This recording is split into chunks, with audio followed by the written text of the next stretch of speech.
Meeting of the Page County School Board. Mr. Taylor? Yes. Brian? Yes. Ms. Alger? Yes. Mr. Yes. Yes. Yes.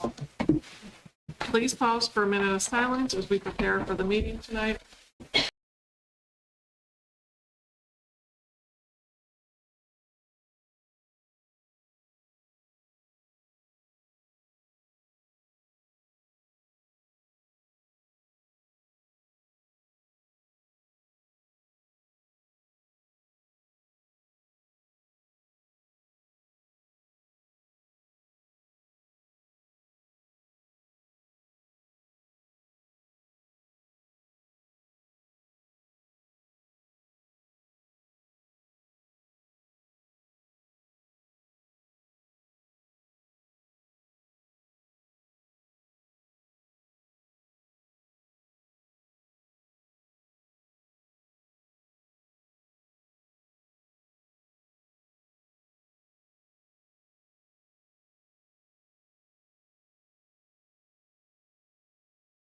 Pledge allegiance to the flag of the United States of America and to the republic for which it stands, one nation, under God, indivisible, with liberty and justice for all. Dr. Fox, do you have any agenda changes or additions? I do not. I have a motion to approve the agenda. I make a motion, we accept the agenda as printed. Second. The motion by Mr. Overfelt, second by Ms. Sullivan Smith to approve the agenda as presented. Ms. Alger? Yes. Yes. Ms. Brian? Yes. Mr. Overfelt? Yes. Ms. Sullivan Smith? Yes. Yes. Madam Chairman, I'd like to certify that personnel matters were discussed in closed session according to section 2.2-3711A1. The motion by Ms. Sullivan Smoot and a second by Ms. Alger to certify personnel matters discussed in closed session. Mr. Taylor? Yes. Ms. Brian? Yes. Mr. Overfelt? Yes. Ms. Alger? Yes. Ms. Sullivan Smith? Yes. Yes. Any citizen comment? I have a motion to approve the consent agenda to include personnel, overnight field trip, and the minutes from April 2024. Make a motion to approve the consent agenda. Second. A motion by Ms. Alger and a second by Mr. Overfelt to approve the consent agenda. Brian? Yes. Mr. Overfelt? Yes. Ms. Alger? Yes. Mr. Taylor? Yes. Ms. Sullivan Smith? Yes. Yes. Ms. Pettit and Mr. Pitts. Good evening. Mr. Pitts was trying to get out of this because when he looked at the agenda, he said, see, your name is listed and mine isn't. So I grabbed his arm and I That's said, pretty smart. I like that. yeah, I grabbed his arm and I said, well, is this the definition of a death grip? Because you're going up with it. But good evening. We are excited. We're both excited to have the opportunity to come and talk about Page County Technical Center and just the year that we've had and just a little bit about our school, particularly with the new board members coming on board. We appreciate that you all have already been by the school and participated, in part of our program. So this evening is going to be a little bit about our history because we are both former history teachers. So, when we were looking at our slides, we were like, the history slide, is that going to stay in? Yeah, it's going to stay in. So that's where we'll start. With our presentation is that the Page County Technical Center, for those of you that don't know, I feel like I'm coming this way, but I'll try to talk loud enough to the mic.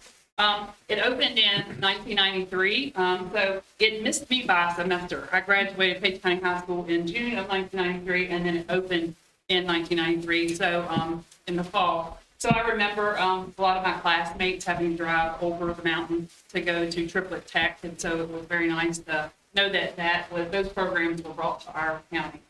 It began with 3 programs, and the 3 programs, there was a medical class, a business class, and also auto tech. So auto tech was one of those programs that's been there and in its original form the entire time.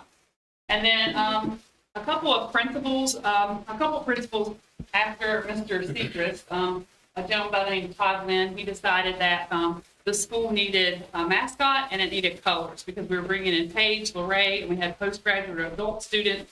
And so he chose an eagle. I always tell the students that before East Rock was a high school. So he chose an eagle, something he thought was very different.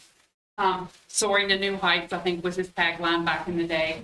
And the colors were black and yellow. Which I'm a Dallas Cowboys fan, so Mr. Runyon really loves that, but the black and yellow I've just become accustomed to. And then we have a 3-building campus. You can see when I began at the technical center, obviously we had the main building that was acquired by the county back in before 1993, but then also the health science building. My first year at the technical center was the first year that was a functioning building.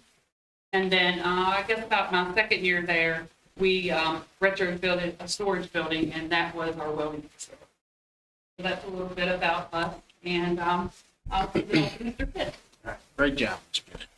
All right, so we're going to talk a little bit about the current programs that we actually have at the Tech Center right now. I'm not going to go through everything because the next slide's going to go into our enrollment. So I just want to highlight down there at the very bottom, we added HVAC this year. It was located down at Jenkins Hall. We had 8 participants in it. They went through HVAC 1, and that was a semester-long class in the fall last year. We're also going to offer that again this year at HVAC. It'll again be back up at Jenkins Hall. It'll be spring semester in this coming year. So if we could go ahead and switch. All right, so our enrollment, what we thought that we would do, it's kind of hidden down there at the very bottom, is we'd show you what our year 1 and our year 2 currently look like. So our numbers we wanted to present to you guys there, as well as our projected new enrollment, so that all the high school kids have signed up, they've done their applications, they've come to one of our events that we're going to talk about called A Day in Their Life. So this is what our enrollment looks like. And as you notice, mostly everything is going up. Auto tech up, cosmetology. We actually have so many kids. We've only got so many spaces that we can offer. So we're going to have to wait list a couple kids there. Okay, we have so many people that have signed up for that. Electricity's a little bit down. I'm thinking that could be some confusion with the HVAC. Some kids like to think it's an either or. I can do HVAC or electricity, but we think that we can actually work that out because HVAC is going to be in the evenings next year, so that's going to open up a little bit more availability there. You see our nursing programs have stayed relatively stable. Terminology's a little bit down. Nursing's a little bit up there. And then welding, we are actually at capacity there, and we're going to wait list people as well. So, pretty happy with that. I don't know about, maybe somebody sitting here adding up numbers. I'm not sure what our numbers are, but I look at every single one of those numbers as a kid that's going to benefit from being in the trades and, our expert instructors there. So, all right, Blake. All right, so our recruitment program is going to talk to you a little bit about this. We, Leanne and I, every February go to the high schools and we talk about the Tech Center to all the 10th graders so that they're aware of the programs that we have, what they could sign up for. It's a big change for them because it's a half a day that they're actually out of the building and up with us. So we talk through that with them. The other ways that we get our programs out, we did a day in the life of a PCTC student. We did that April 16th and May 16th, and any student that was interested, any 10th grader that was signing up for a year 1 class, they had to come to this. It was an after-school event, and saw a lot of you guys there. That was great. It was an after-school event, and the parents were invited. We had marvelous parent participation. I could not say how thrilled we were with the participation of the parents there. Probably 90%, maybe 95% of the kids that came had at least one parent with them. Great to see the parents out there. And then in the programs, what they saw is we sent them out to the program that they chose.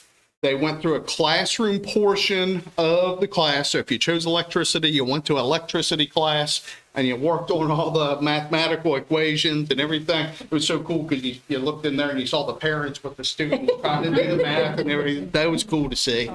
And then after the classroom, then they went into the labs and they did a little a lab section there as well. So that was for our upcoming class that we're going to have at the Tech Center.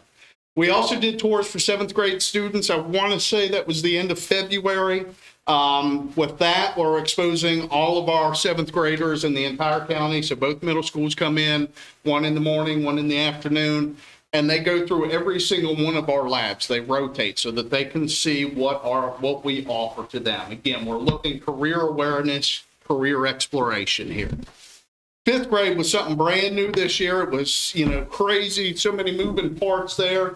We again exposed our fifth graders to all of our CP programs, not just at the tech center, but at both high schools. We brought in the ag classes, the culinary classes, everything from the high schools, so that our fifth graders could rotate through every table, get an experience so that they know, hey, this is what cosmetology is. I did not know what cosmetology was in fifth grade, I guarantee you. Okay. This is what auto tech is. This is what business management is. So they were able to explore all those. And then they also picked a lab that they could go to. And, they spent 20 minutes in the lab doing a little hands-on.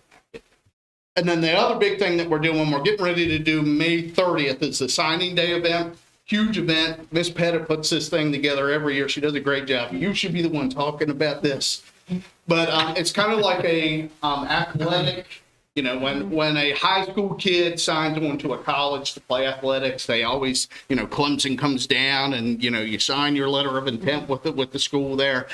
We do the same thing with our kids that are signing on with a business. So any kids that are coming out of our year 2 programs that are getting a job in what they've been studying, the business comes down, the parents are there, the business is there, the kids are there, and we do a big signing event at the end of the school year for that. And again, I've heard Ms. Pettit say this a couple of times. We have so many people this year for signing day. We may actually, instead of just doing everybody all at once, we may have to do waves of kids, which is a good problem. Yes. All right, go ahead, Blake. Yeah, and so, I was thinking as Tommy was going through that last slide, just a couple of things. One, with our fifth grade, all of our, like our seventh grade, our fifth grade events, it was so wonderful to see our students being able to teach what they know to the younger students. And they were just so good and so interactive with the students. So that part, even I was just looking at our graduation announcement that we send out, the postcards that we send out, and there were multiple pictures of the students helping the young students because they just flourished in that capacity. Then the other thing was with signing day, like you said, it's just something that the employers get super excited about. Today I was just emailing back and forth with employers, and they are just super excited. So everyone is welcome next Thursday at 4:00 at the Technical Center. When we looked at our future growth, to kind of spell that out for you all, just to talk about things that, looking ahead, Dr. Fox is really good about, I love that she's a plan girl, because I am a plan, what is our 5-year plan? What is the plan and where are we going? So it makes us think about that. But maybe the potential programs that when we did a survey, I guess this was last year, and Tommy had sent out the survey, and, I obviously can't see this from here, but we did a survey to try to see, what students were interested in, what would be the next thing that they would be interested in, and actually he's compared things like the job market and, what's out there for students. But, we've always said we like to have IT. A lot of the things, probably the first 10 or 15 things on the list, what we already have those things, so nursing was first, welding was on there, cosmetology, and I'm reading top 5, farming, a business owner, auto mechanics. We had those things, but then some of those other things for the IT were like graphic design. So other trades, vet tech was on there, pharmacy tech. So they're the things we're kind of looking at. Public safety, which is kind of like a blended force of a little bit fire, a little bit rescue, a little bit law enforcement, so phlebotomy. We've actually factored a little bit of phlebotomy into our medical assistant class. And then, additional of another building to support program expansion. Our 2 electricity instructors, they will tell anyone who will listen, we need our own lab, so that we have a commercial side and then a residential side. And they always say, we're willing to give up our labs within the building. You would have more room if you would build up the building. So, they think you're doing everybody a favor, including themselves. And then the partnership with Laurel Ridge Workforce Solutions, they are wonderful to work with. I would say we work closely with Anna Jane Cribbs, Becky McKee, everyone there. I would forget names, but everyone there is just really wonderful to work with. And that's we were just speaking with them through email today with HVAC. And then, Tommy has partnered with the Chamber of Commerce to expand internship opportunities. One thing that he probably should be talking about, we both love the idea that Todd Lynn, I think, has shared with us, and we've both seen it in Shenandoah County. They have this bus that they retrofitted, and then they take it to the elementary schools, and basically it's a CTE bus. So they kind of pack all these experiences. Some are happening on the bus, some are packed on the bus, but then they take off the bus. And so it's kind of like a mobile experience. And, Career awareness. yes, more career awareness, getting it out, us going to the, schools instead of the schools coming to us. So we are working on that. Actually, we just went and met with Corey the other day to look at a potential bus. And then Tommy's also been working on streamlining CT credentialing, test and reporting. So, that's kind of a little bit of the direction in which we're headed. Okay, Blake, the next one. Well, this is the easy part, like the celebrations. It makes us both excited. I mean, I guess we just could have continued to put slide after slide after slide. And I told Tommy, I said, in looking at adding this slide in, I said, is this like, I don't know, just, is this a little corny just to say in a way? It's just so generalized. But students are learning lifelong skills, but it's not, I mean, usually you look at targeted celebrations, what is our percentage in this, and, how is this program doing? But when I was going through the pictures to add in to the presentation, it just hits you that like you're looking at the student in the, what I want to say, the foundational steps of their career is really what we're seeing. And it's just so many good things, so many things out. When I go to observe, I was telling the faculty yesterday, when I go out, I'm like Curious George. I think I ask as many questions as the students because I feel like I'm going in there and I'm learning something each and every day. So that's one thing. We always say we're preparing tomorrow's professionals, and that's what really our school is all about. Next slide, please. A more focused celebration was the competitions and how we did in the competitions this year. And this year in Skills USA competition, our welding, I mean, Charlie Morris, our new welding instructor, he is game to do just about anything. And he just wants to get the program's name out there. And he, said, oh yeah, Skills USA, I'll go my first year. So we sent a team of, you can see the 3 young men here that went to the Skills USA welding competition. He said it's valuable information and learning experience, and he's ready to go for next year. Mr. Stoneberger and Mr. Williams have kind of been gunning for triplet tech ever since they have gotten into the Skills USA competitions. And you can see over there in that picture that we had first, third, and fourth place finishes at the district, and then second place with Tate Pike finished second place at the state competition. And then the next slide is. So we talked a little bit earlier about fifth grade extravaganza, so I'm not going to belabor the point a whole lot, but I do want to kind of re-emphasize what the picture show you and Leanne said about our students. They were the ones presenting all the information, doing all the activities. So, it's just cool to see, and they stepped up. They really did, and you can see how happy they are in the program and how happy they were to share what they know about their program. And our state licensure testing is kind of ongoing at this point, with students, our nursing students signing up to take the NCLEX. And then just today, one of our cosmetology students took the theory, got the highest score. I don't know if the test monitor was supposed to say that before they left. They were like, you've got the highest score so far this spring. So we're excited, still over the moon for that. But so far, we are 100% in medical assistant. We're 100% to date in cosmetology, like most cosmetology students have taken their skills, because they have a practical, like hands-on portion, and then they have a theory portion. So right now, they are 100%. 7 auto tech students have passed all 10 ASE tests, which is an accomplishment in and of itself. And then other programs are currently completing testing because, like in electricity, for instance, in CCR, you take like a series of sub-tests along the way, and then you get credit for electrical level 1 or electrical level 2 or 4. So they are completing testing. So testing is going super, super great to date. Some more celebrations, community engagement. Again, very happy by all the parents that came out for the day in the life. They got to see and experience what their kids are going to be going through in the next couple of years. So glad about that. We also created this year a CTE webpage on the Page County Public School website so that it gets information out about our programs. It has all our courses. It has other information, some of the grants that we have. So it has a lot of good information about CTE. Good. All right. Also, we're working on service learning. So we do have a unique opportunity in a lot of our classes that they can go out and do things for the community. So a couple things that we noticed, cosmetology, one students, actually, they went to the middle school, Page Middle School, for Teacher Appreciation Week, and they kind of gave them the spa treatment. So that was nice. You know, didn't hear any complaints there. So We that's did good. it in Central Office Oh, next year. there you go. That would be great.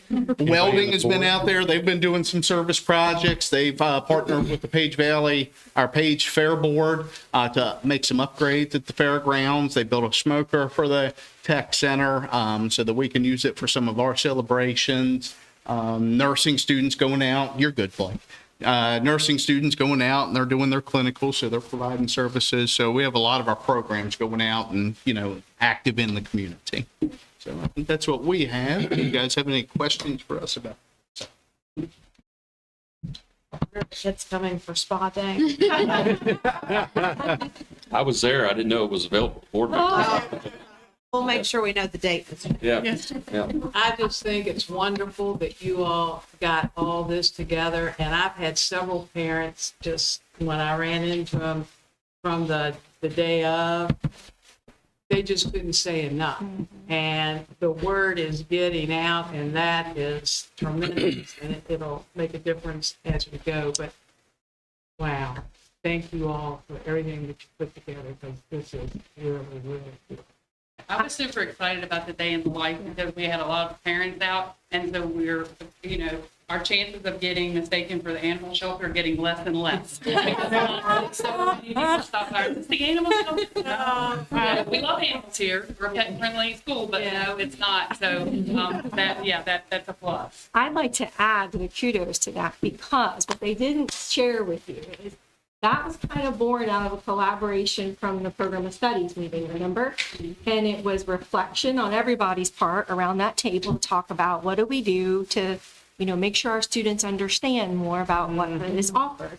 And these guys said, well, we could have them come and experience more. Because I've used the example of welding that you could share. And do you remember about sometimes kids don't, you know, they think this might be for me until you put a mask on and you realize, like, oh, I don't know, I kind of feel claustrophobic, maybe this. So they just get more experience than that visit in 5th grade or 8th grade. But point is, it came out of a collaborative conversation that they were like responded to and ran. So I know I had a chance to visit a lot of the classrooms out there that one day, and it was amazing to watch the students teaching the young kids, and they were so engaged, and they were like, "Wait, pay attention!" Like, okay, and they were really they took ownership of their programs.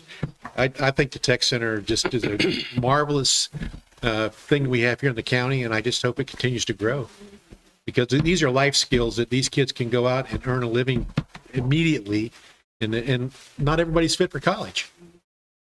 I think you should ask to show this presentation to the board of supervisors. Yes, that's a great idea. Great for them. I know to neither see. one of you want to hear that, but we should be putting that, we should be asking to put that on the agenda to show it.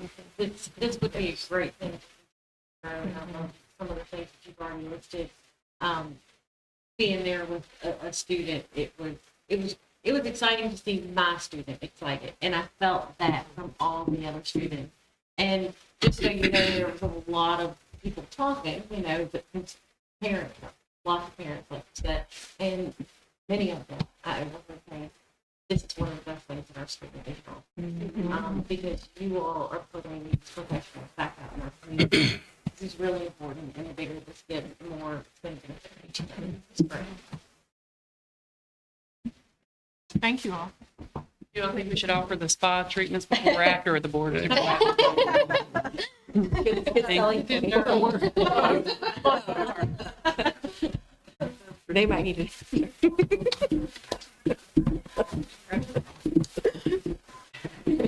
At this time, we just want to take a moment. This will be the the last school board meeting, unless you all want to join us for the other ones, but for our student representatives for this school year. So we just wanted to take a moment and thank our 2 student board representatives. So we're going to start with Sebastian. So would you join Mrs. Jordan up here, Sebastian? And if I could have a staff member take a picture for me, please. I can do that. Sebastian is currently a junior at Page County High School. He served as a student representative for the 2023-24 school year, and he will be continuing as the Page High student representative next school year. No. Picture. No, stand up there. Display there you go. Shake hands. There you go. He currently serves as the president of the class of 2025, and he's active Excellent. and involved as a member of FFA. He attended the 2023 Virginia School Boards Association's workshop for student school board representatives this past November, where many of us learned of his vast knowledge of movies. So if you want to know something about a movie, you go to Sebastian. His knowledge of movies is broad, deep, and pretty impressive. Sebastian, thank you for always giving us your all, for keeping us updated on the events and the activities at Page High, and for always having a positive attitude. I don't know that I've ever seen you without a smile.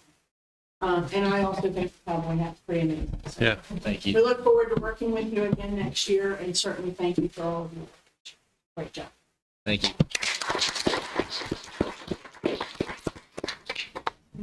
Miss Drain, will you join Mrs. Gordon, please? So Isabella Drain, the senior from Lorraine High School, and she served as a student representative on the school board for this school year.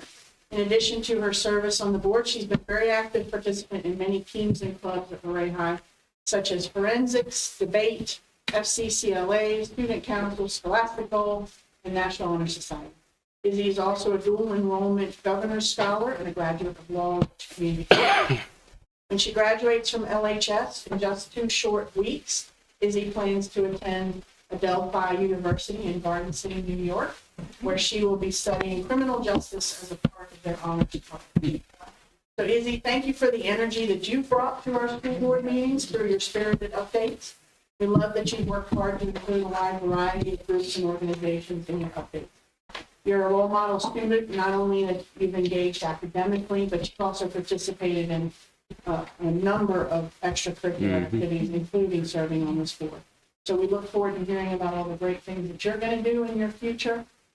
We wish you the best as you fly the nest, and we look forward to hearing about your continued education in New York. So thank you and good luck.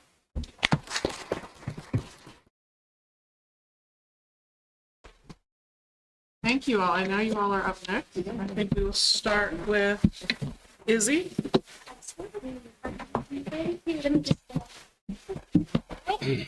This is, I guess, going to be a combined update because I wanted to cover everything that happened in April, but I unfortunately was not able to come to the meetings. I forget why, but it was probably one of the many activities that was listed. So we're just going to start off with the self-care fair that was hosted Tuesday, April 16th. So Lurie High School students participated in the self-care fair. It was actually sponsored by YPACA.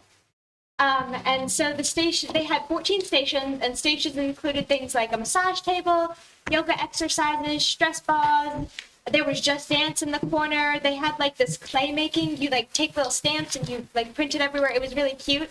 They had bracelet making, origami, and they had a ton of like other random little activities that all the students, I think, really enjoyed. I felt like everybody really liked this, and they were like, oh, wow, this is so much fun. Especially the kids that had it during their gym classes, because that was like a whole hour where it was like, oh my gosh, we get to have fun for a whole hour. And this slide also serves as a little update for some other things that YPACA is doing right now. YPACA is currently hosting mental health tables every Tuesday and Thursday till the end of the school year. I believe they're doing this at Lurie High School and Page High School, so it's a little table. I don't have any pictures of the table, unfortunately. I was supposed to take a picture last time I was working it. I totally forgot because it was so busy. There were like 15 to 20 kids lined up, and they want to answer the mental health question, and they want to put their name in for the raffle, and then they want to like take a little toy off the table, and it's been a really fun experience. And then I have some pictures because everybody likes pictures. You can see the clay making in the corner, and there's origami, and there's the Just Dance. and I forgot what the one with the black paper was, but it was definitely something. Scratch art. Scratch art. Yes, the scratch art. I forgot about the scratch art. Yes. And then we're going to get into the reality store. Obviously, I feel like most of you probably know what the reality store is, but it's designed to give students a glimpse of their future and an introduction to basic skills of financial planning, goal setting, decision making, and etc. I remember doing this last year. It's usually an event for, 11th graders to kind of like get them thinking about their future and get them planning. And so this was like real world scenarios, and they get like a set amount of money, and then they get like a budget, and then they have to like go around and see how many kids they have and like if they're married, and then they just kind of have to plan out their lives. So that was a really fun activity too. And then you can see some pictures at the bottom there. And then we're going to talk about the art show that was hosted at Luray High School. Okay, so we had Best in Show, Idella Black. I want to say that, well, you can see the ribbon. It says Best in Show. And then we had first place by Allison Shores, second place Gracie Emery, and then we had the honorable mention in the corner by Emma Wilson. And I believe one of our own students from Luray High School actually won the page something art show as well.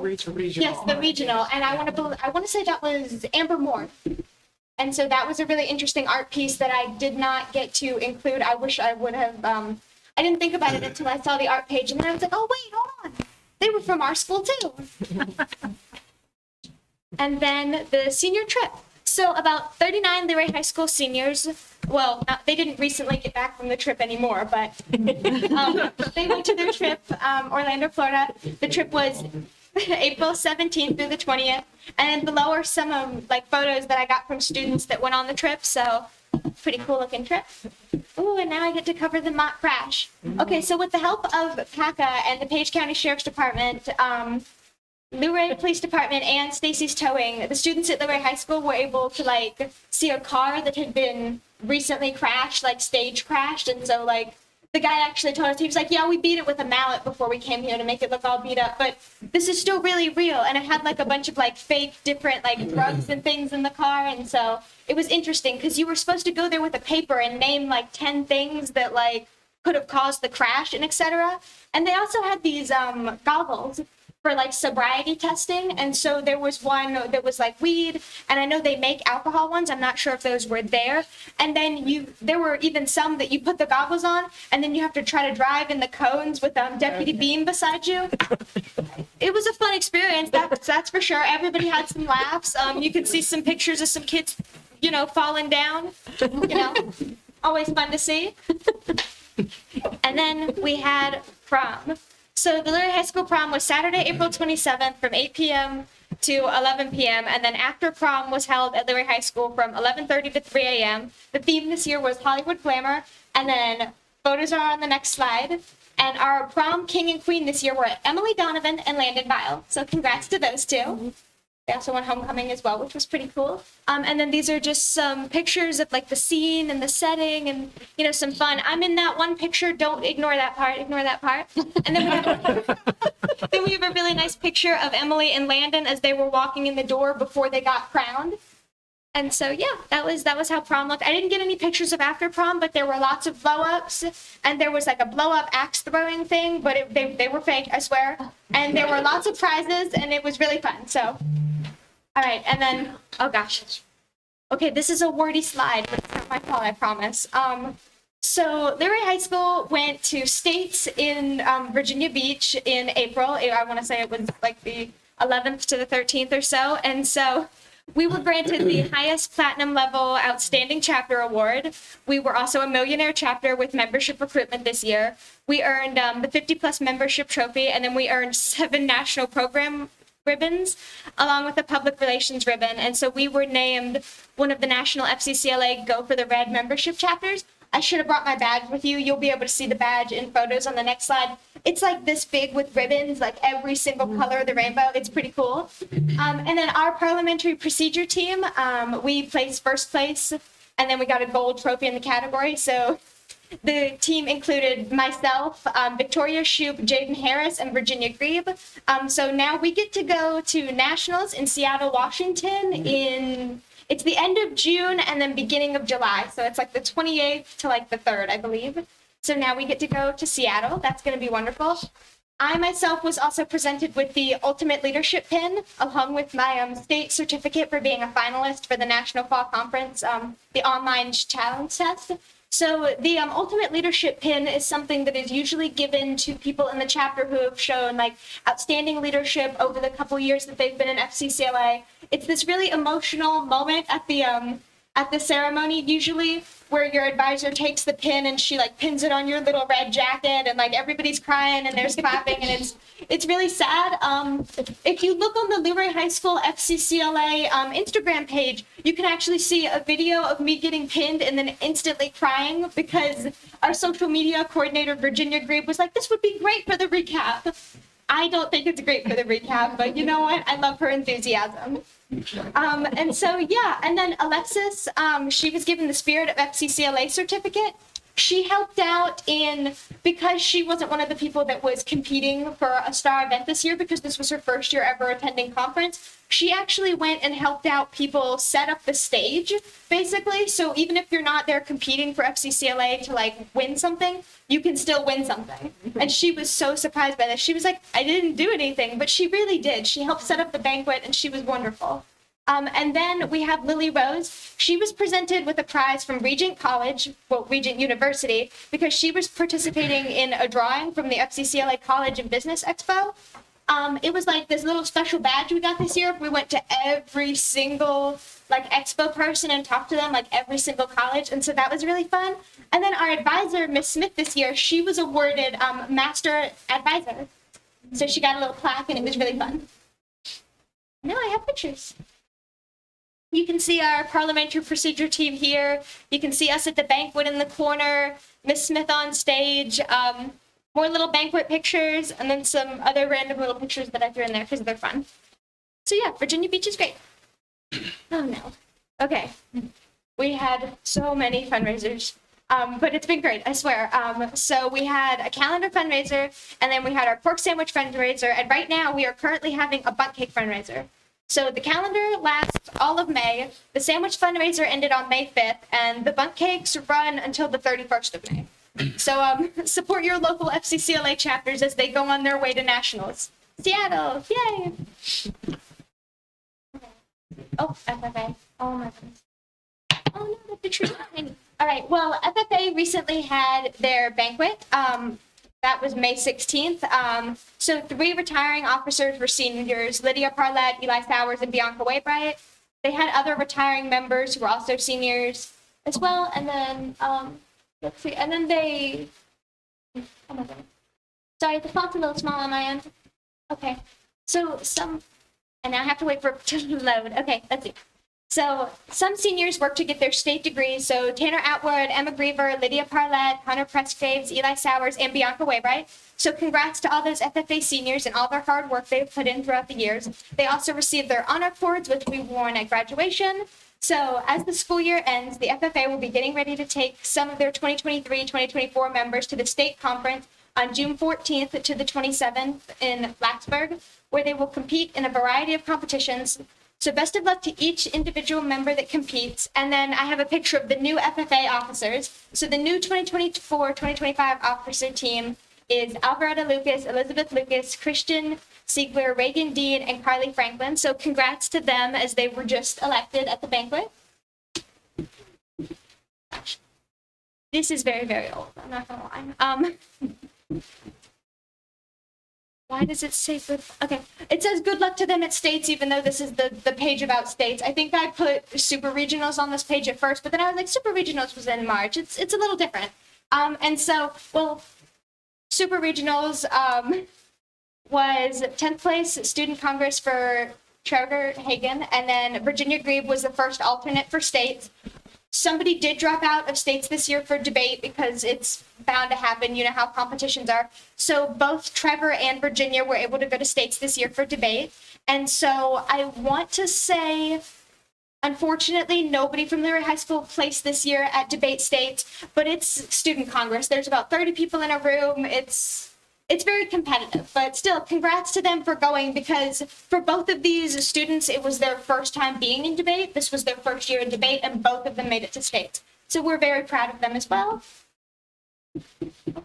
And then Luray High School in April, around the same time as the Virginia Beach trip for FCCLA, took another group of kids to the Model General Assembly. So they sent 5 students to the 77th Annual Virginia Model General Assembly in Richmond, Virginia. So Luray's delegation this year was freshman John Grebe, junior Zoe Vines and Trevor Hagan, as well as junior Samuel Cave and Jane Tiley. And so you have some pictures of them in the corner. This is the only, the second delegation to go to the Model General Assembly from Luray High School in the past decade.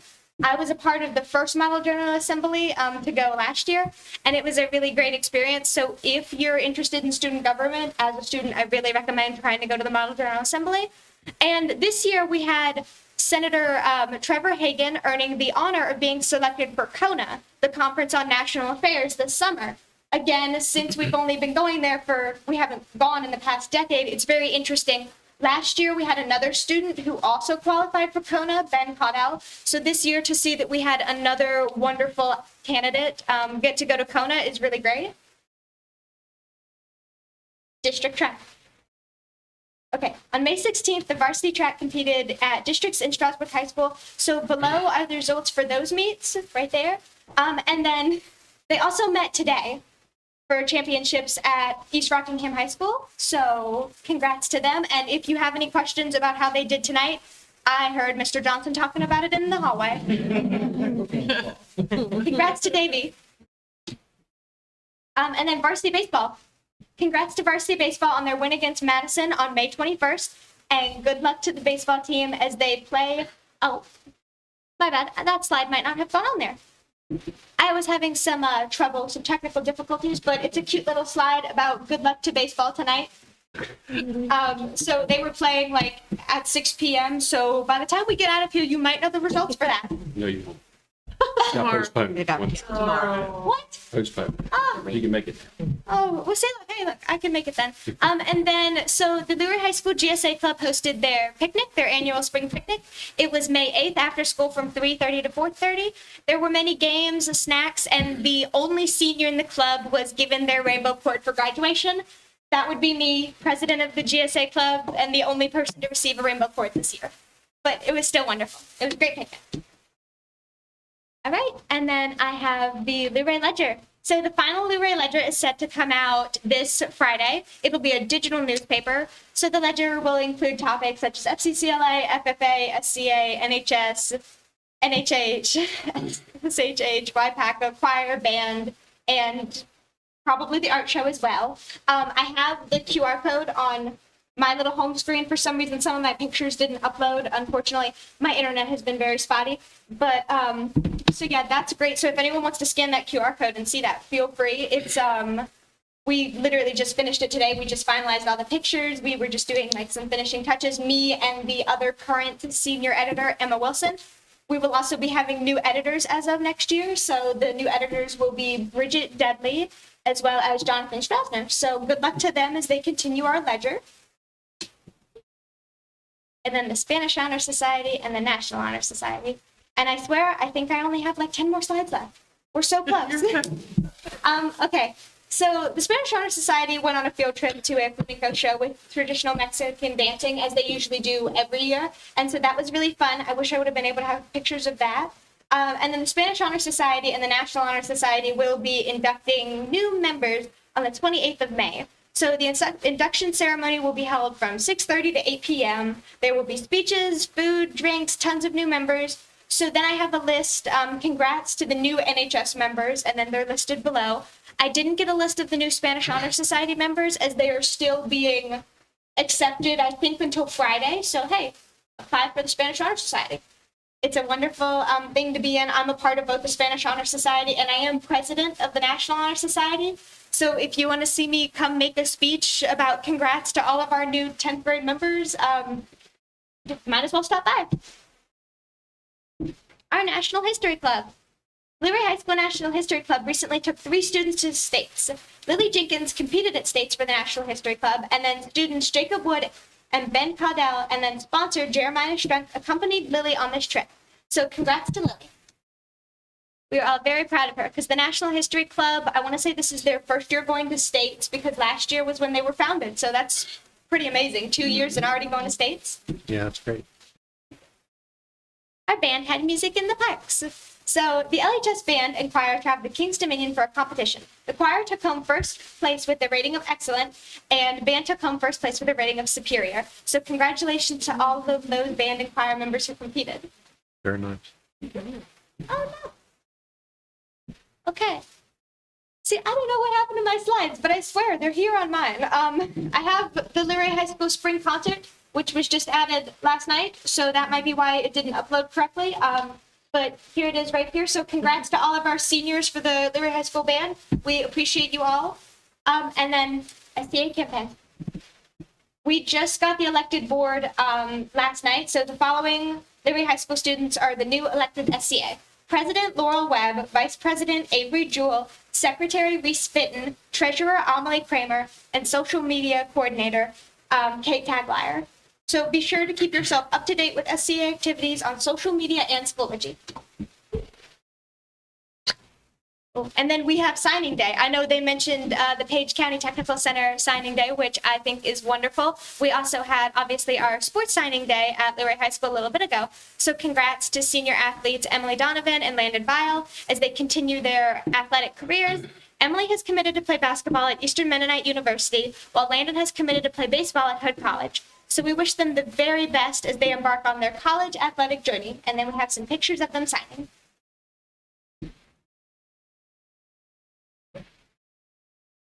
Student recognition ceremony. So April 29th, 2024. Anyway, students from Luray and Page participated in the dual enrollment ceremony at Laurel Ridge Community College. They were recognized for their academic achievements. Students were either awarded a one-year uniform certificate of general studies or an associate's degree. So then we congratulate the following people on their academic success. And then we have a list of all the people from Luray High School that were able to either complete their 1 year or complete their 2 year, because I believe at Luray High School we had 3 people that were able to complete their associates. And then we have a cute little picture. All right, and now we have National Decision Day.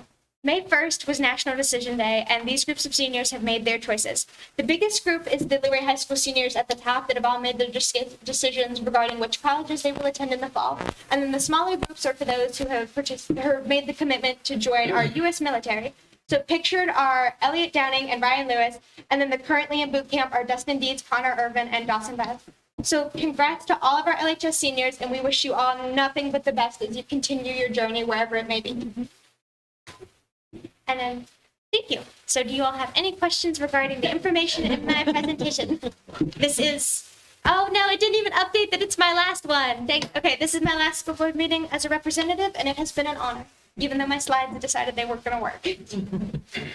Izzy, we're gonna miss you next year. Can you put some of that energy in a bottle and send it to us? Oh, absolutely. I know the person who's applying from Luray High School, so I feel like they will definitely keep the energy. Good deal. You can send us a video update. Yeah. Oh, absolutely. Well, good luck to you and all your endeavors. Thank you. Absolutely. Thank you. Yeah, thank you. You've had a great senior, Yeah. great college, great high school career as well. A busy senior year, but a wonderful one. And I would say this, that if we ever need a resolution read. Yeah. Oh, yeah. Very many breaths. Yeah. Got one of mine. I'll give that for you to read. Stick around. It's all that debate training, I tell you. Yeah. I'll try to step it up for you. Are you gonna smile? You gotta smile when you do it. Yeah. All right, Sebastian, I believe you are up next. All right. First, I'd like to say thank y'all for the recognition. It really means a lot, and I'd like to say thank y'all to y'all too. I think it's a really important thing that we have a voice for our school, and that we can show you what we're up to and what our clubs and all the other things that are going on in our building.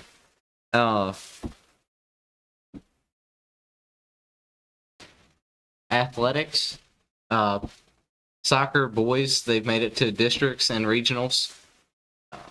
We're still playing. We've got a game on Monday. Softball has made districts and regionals. They're still playing. Track individuals who are competing at the state level include Summer Kite, Braxton Pettit, Jenna McKay, Aaron Hensley, and Asher Kite. The FFA is keeping busy as always. We're finally finishing up our Casey's backpacks. That's where we've gone every month, and we've packed bags for people with food and things like that. Jeb Paul and Cameron Sullivan competed at the Skyline Federation Tractor Troubleshooting Contest and placed second in the Federation. I competed at Skyline Federation Prepared Public Speaking Contest and placed second. Congratulations to Brennan Welch for winning the Skyline Federation Northern Area Tractor Operations Contest. Brennan also competed in the State Tractor Operation Contest, and we will get the results at the state convention. We had our FFA banquet where we selected our new officers, and we talked to our seniors that are leaving us and handed out our awards and stuff. Our steak dinner, of course. I know I've talked about it a bunch the last couple months, but it's a pretty big event for FFA and FCCLA. It really keeps us busy, and it's a lot of preparation, and it's a lot of stuff after the fact and during it that the second half of the year keeps us busy. Our state convention, we're starting to plan for that, the things that we will compete in, and we're starting training people for those events.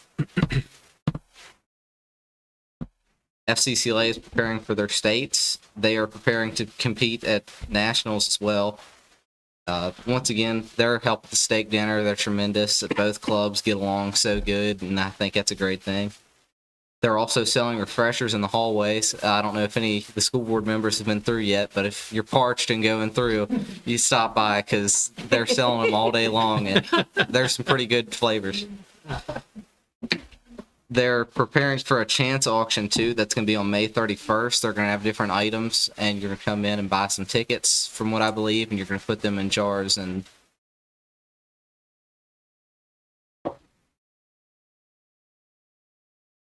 FCS, they've met and discussed March for Jesus on May 18th. They had a bunch of people walk and donate money and just raising awareness for FCS and for all the things that they do.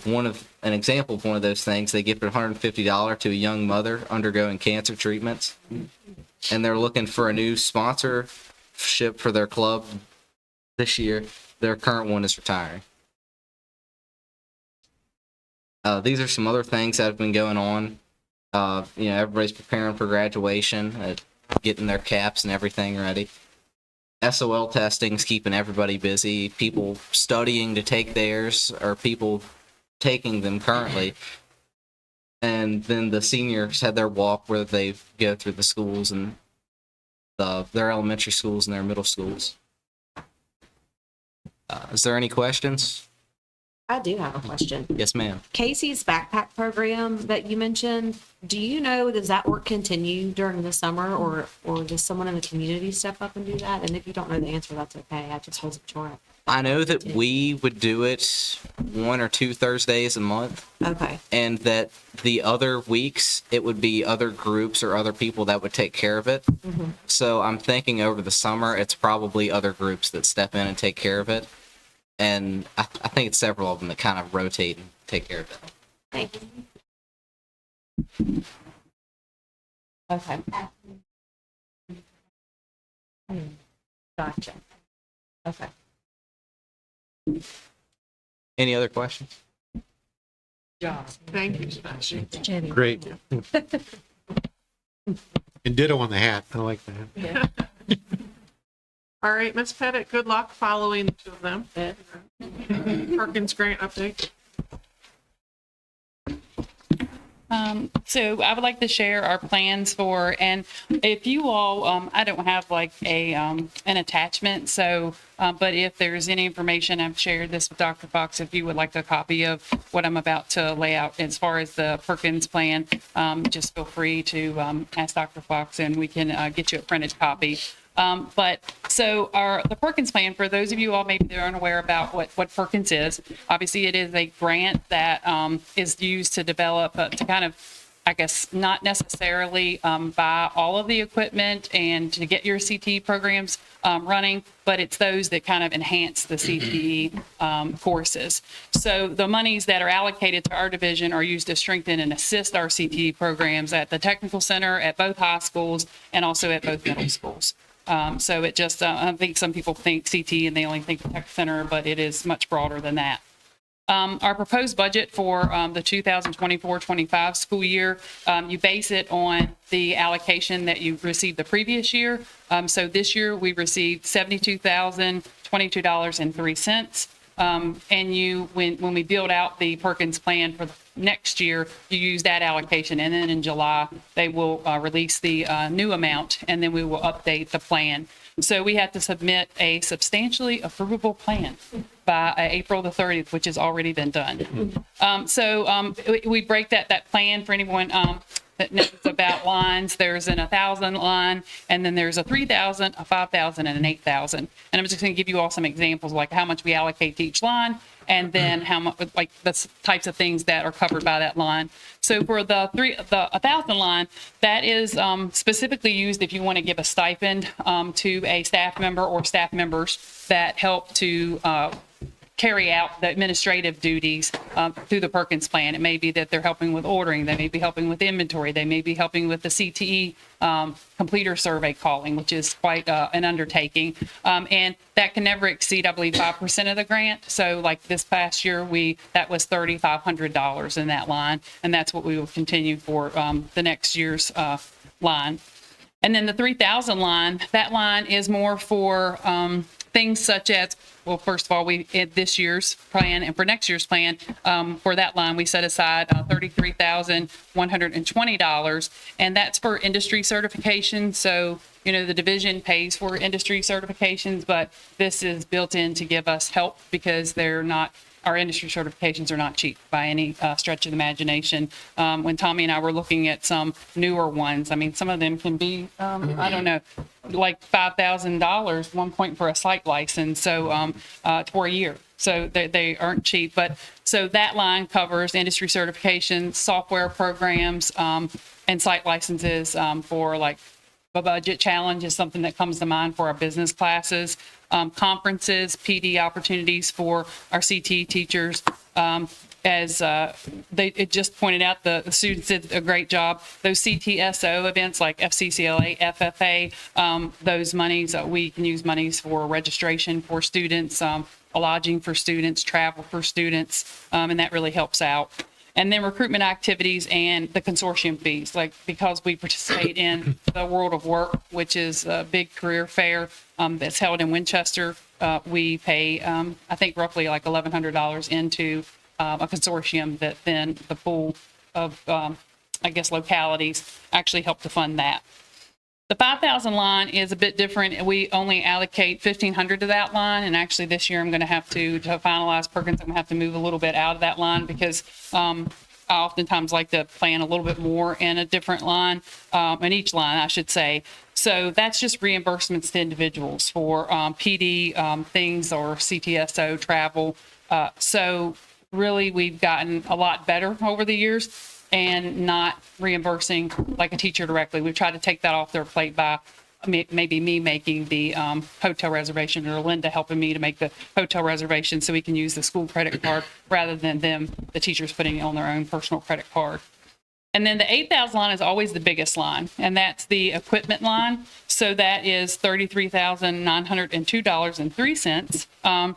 And that's for all like tools, lifts. I put health science mannequins, workbenches.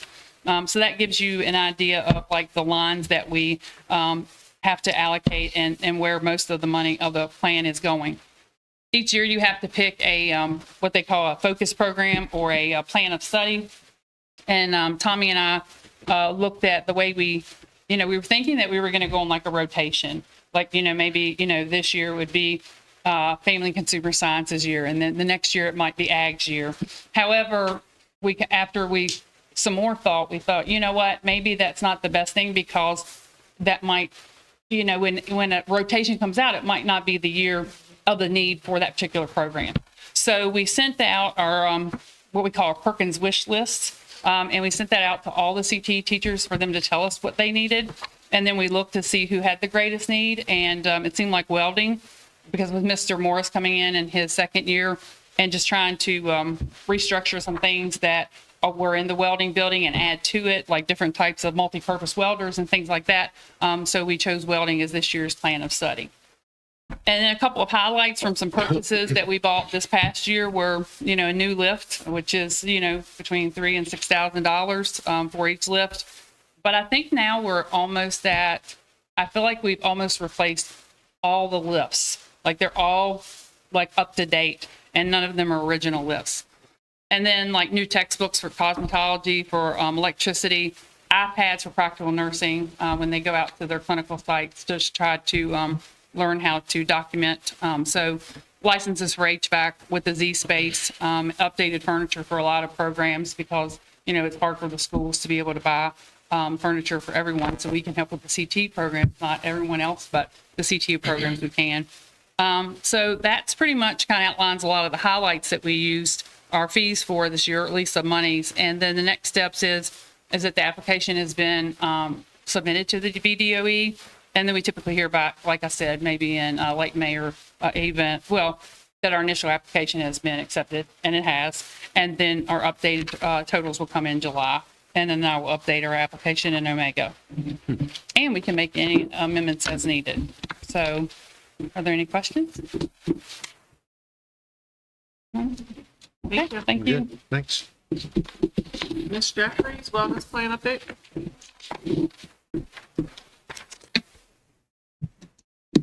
Good evening, members of the board. My apologies. I didn't realize they were two separate informational items, so I've combined them into one PowerPoint. So tonight I am here to talk to you about the wellness policy. To just give you a little background, it is a requirement by the United States Department of Agriculture that we have a wellness policy in each division that operates National School Lunch, School Breakfast program. And the intent of it is to try to continue to promote the health of our students, especially with increasing rates of childhood obesity throughout the nation. And so each division creates their own policy, and then we are to work towards meeting the goals of that policy. So we do have a wellness committee that is comprised of myself and Mr. Runyon as co-chairs. There are school representatives from each of the schools. We have administrators at each of our levels. We invite community organizations, parents, community members. We also have two of you representing us on the board, and anyone is welcome to join our wellness committee. So if anybody is listening out in the world and would like to be part of our wellness committee and making decisions for the health and wellness of our student population and staff, we welcome you to join. Just call the central office. So during our meetings this year, we always go through the wellness policy to see if any updates are needed. And we were contacted by Revere Bev, which is part of the Y Street group, which is a group of youth leaders in the state who pick various items that they want to work as youth to change. And they had looked at our wellness policy and they were like, you guys are on the right track, but we'd like you to make a few tweaks to it. And so you'll see in red the few things that they added for us to, or suggested, and then our committee agreed to recommend to add to you guys. One is the adding of the word before, so having access to water, not just during and after the school day, but also before the school day, and then trying our best to have that fresh water available in places of greatest need, like high traffic areas.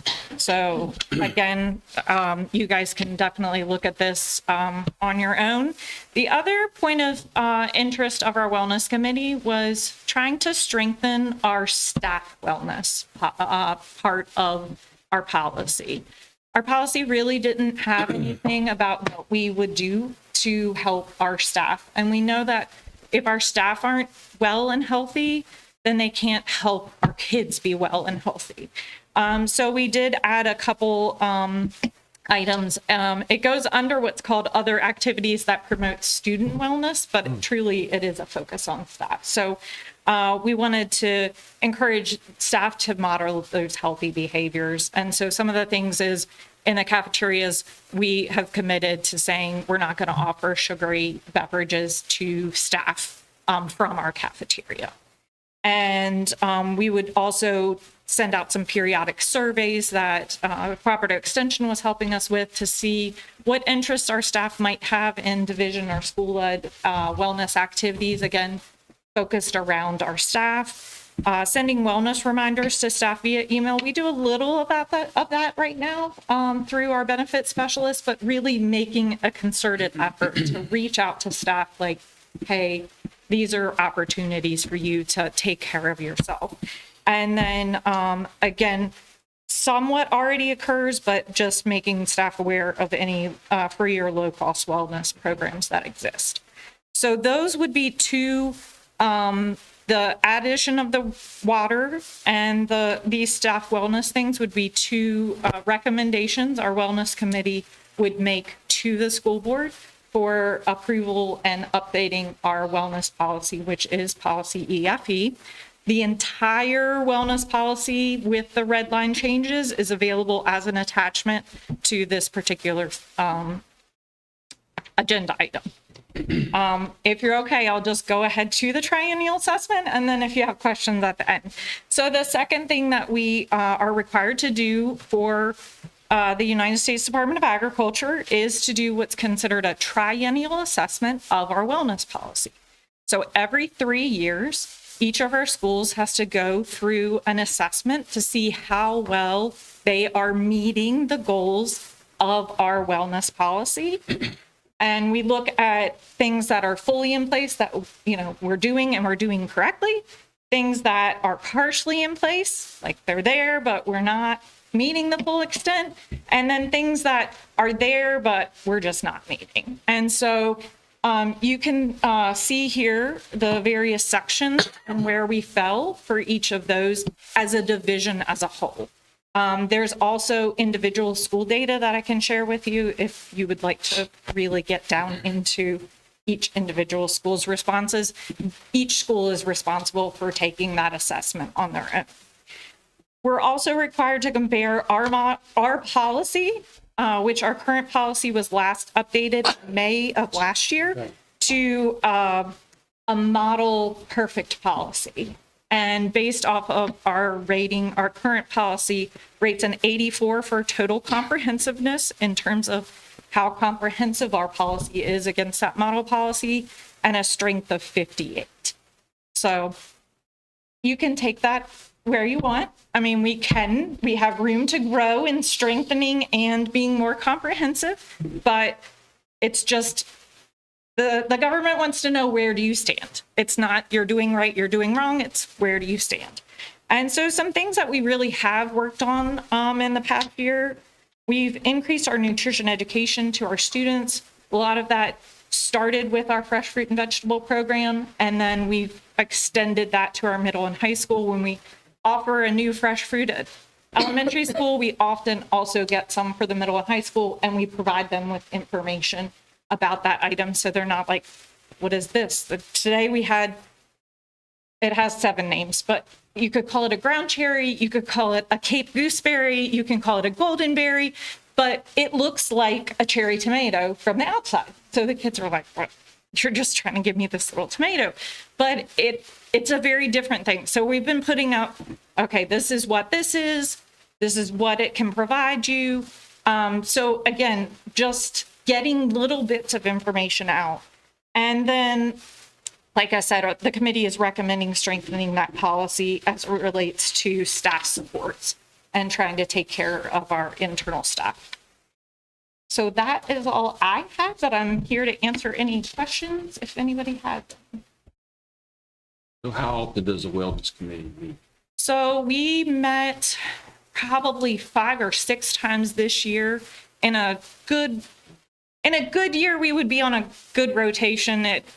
We haven't hit that good rotation. But we met, like I said, 5 or 6 different times. We often meet virtually. so that, again, people can join from elsewhere. When parents ask to join, they just get a link to the Okay. meeting. Parents Parents, outside the committee can. absolutely. Anybody who wants to join in, if they reach out, I will send them the link, and I encourage, we need parent support because, again, we can try to do what we think is best, but we also need to hear from those parents to be able to participate. So Now, were there students on that wellness committee? again, we reached out. I know I talked with our student representatives here. We reach out. We didn't have any active participants this year, but we can always be hopeful for It would be next great year. that we'd encourage at least these two to. It's typically right after school, like at 3:30, so that's kind of a hard time, I think, to get them. Yeah. But we do that because we do have representatives from each of the schools. So trying to pull those teachers and staff out of a school day can be difficult. Cool. So I would like to ask, hopefully at our next meeting, that we could approve the recommended changes to the wellness policy and also approve the triennial assessment so that we can get those results posted for the state to show that we have completed that requirement. Thank you. Mr. Hopkins, federal program. Good evening, everyone. Tonight, just want to update you on the 24-25 federal programs that Page County Public Schools participate in. I've given each of you a handout to reference. So Page County Public Schools participates in 4, Title I, Title II, Title III, and Title IV. And you can see there in Title I, that's targeting meeting students' academic needs through staff. Title II basically is what we're using it for. This go-around will be retention and incentives for staff. Title III is for our L population, and that really focuses on materials and supplies and some professional development. Very small piece of that grant, but still a lot to manage. And then finally, Title IV. And something different we're doing this year after consulting with Dr. Fox and Seekers, we're going to transfer Title IV into Title I to meet our staffing needs. There are 3 teachers and 24 instructional assistants that are paid through Title I. Because of the federal government not keeping up with the increases and different raises that occur across the state, we need additional funding to support that and continue with those staff. So we're going to transfer that $65,000 into Title I, which is allowable use of that funding to support our staff. So basically, that's about $1 million that will be managed through Title I. Of that $1 million, 99% of it's going to our staff. 1% must, according to the grant, go to PFE or parent family engagement. Those are activities like our literacy nights, math nights, the different events that the schools do. Excuse me. Title II, again, $134,000 this year is the allocation I'm basing it on. That could change, that can go up or down. I don't get final allocations until October after I've written in the initial. That's always an enjoyable time. Not sure why they do that. 86% of that grant is going to be used for retention incentives. So to keep some of our highly needs, and you can see down there some high needs staff that we here in Page County need, and that's based on our I-Power report. And I work a lot with Mr. Bell, and he loves working with me. So we have a good time together figuring that out. 14% will be used for recruitment. So basically what we're doing with that money is, if you're not properly licensed and endorsed, we're going to help you get there, paying for coursework, paying for fees for tests, whatever we need to do to get you there. I work a lot with Dr. Johnson on that. We talked about Title III, a very small grant, $4,000, basically supports a lot of materials and supplies for our L students to keep them on track and work with that team. And then I've already addressed Title IV. That is the federal programs. Application I have to submit by the end of June, so just want to keep you updated on what's going on. Questions? Well, I have a couple. So you mentioned 3 teachers and 24 assistants. Yes, sir. Is that all the positions that funds? Or is there more folks inside of that? That's it. That's it. But Okay. you got to think that's salary and benefits. Salary and benefits. Yeah, salary and benefits. Okay. And where are these positions located? Do you have a map out of that of the schools? Yeah, so we have 4 identified Title I schools, and they're all 4 of our elementary schools. All 4, okay. And that's based on our CEP numbers. keeping in mind if I might chime in on the future funding. Yeah. They're assigned to specific Title I areas, but then the cost per employee, I can remember not so long ago, we had a teacher assigned to school year in and year out.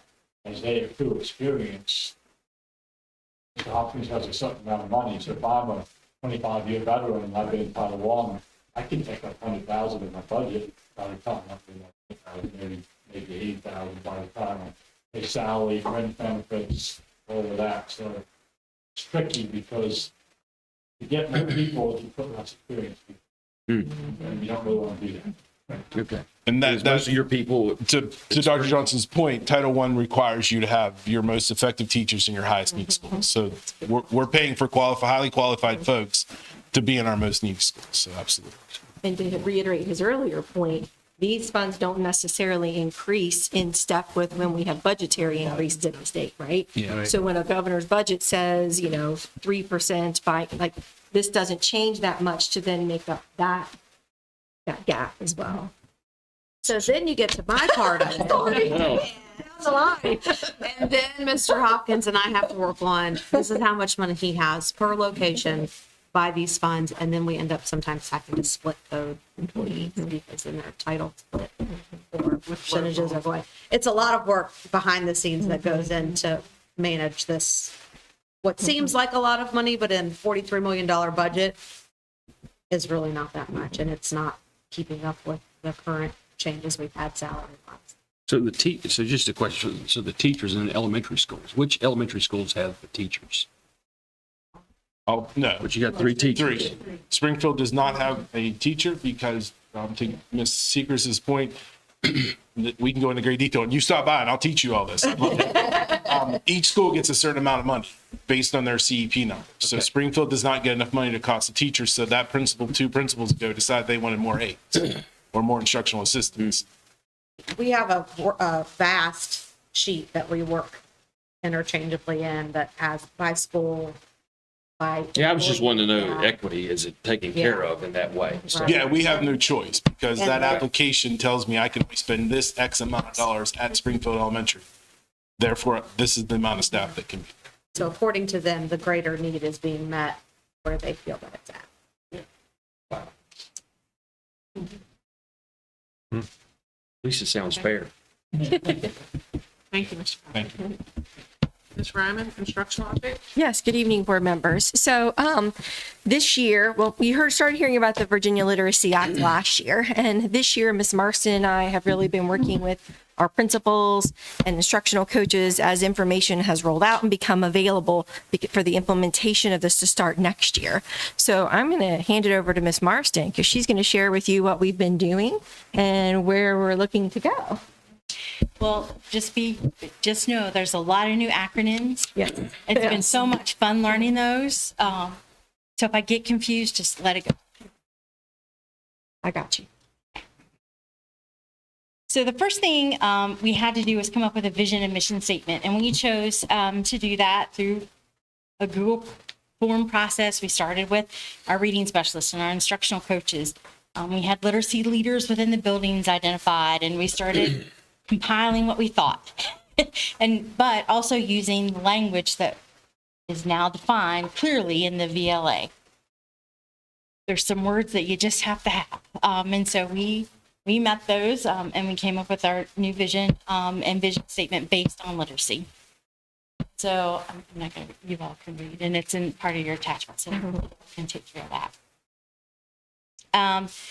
So the flow of information. So you know how all things go. A law is passed, and it's go, go, go, and then it's, oh, we'll get you information soon.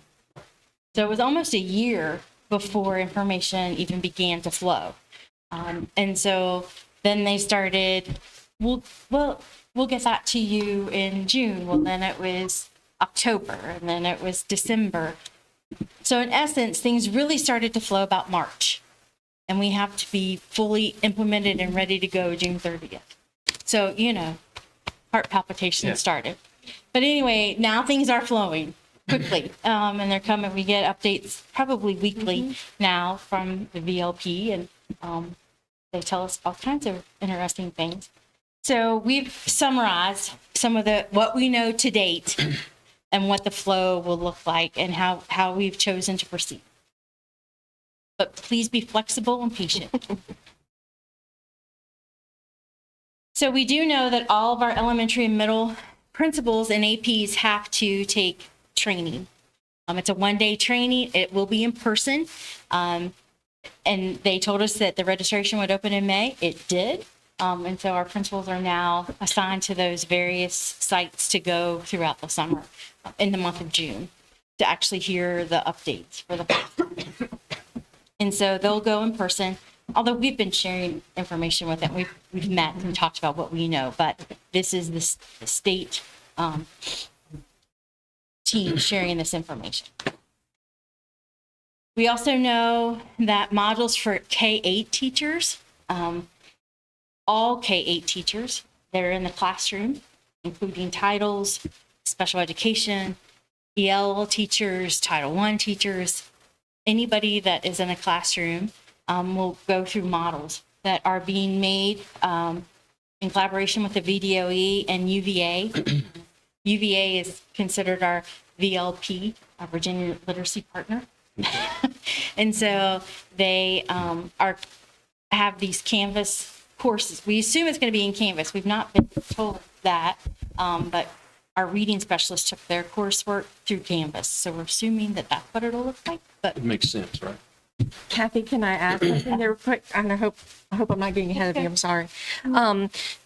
So like she said, the VLP, Virginia Literacy Partners, out of UVA, late summer into the fall, they started putting out these modules that you could go into and do, but there was no way to track and give someone a certificate, right? Like to know that they did it and have it.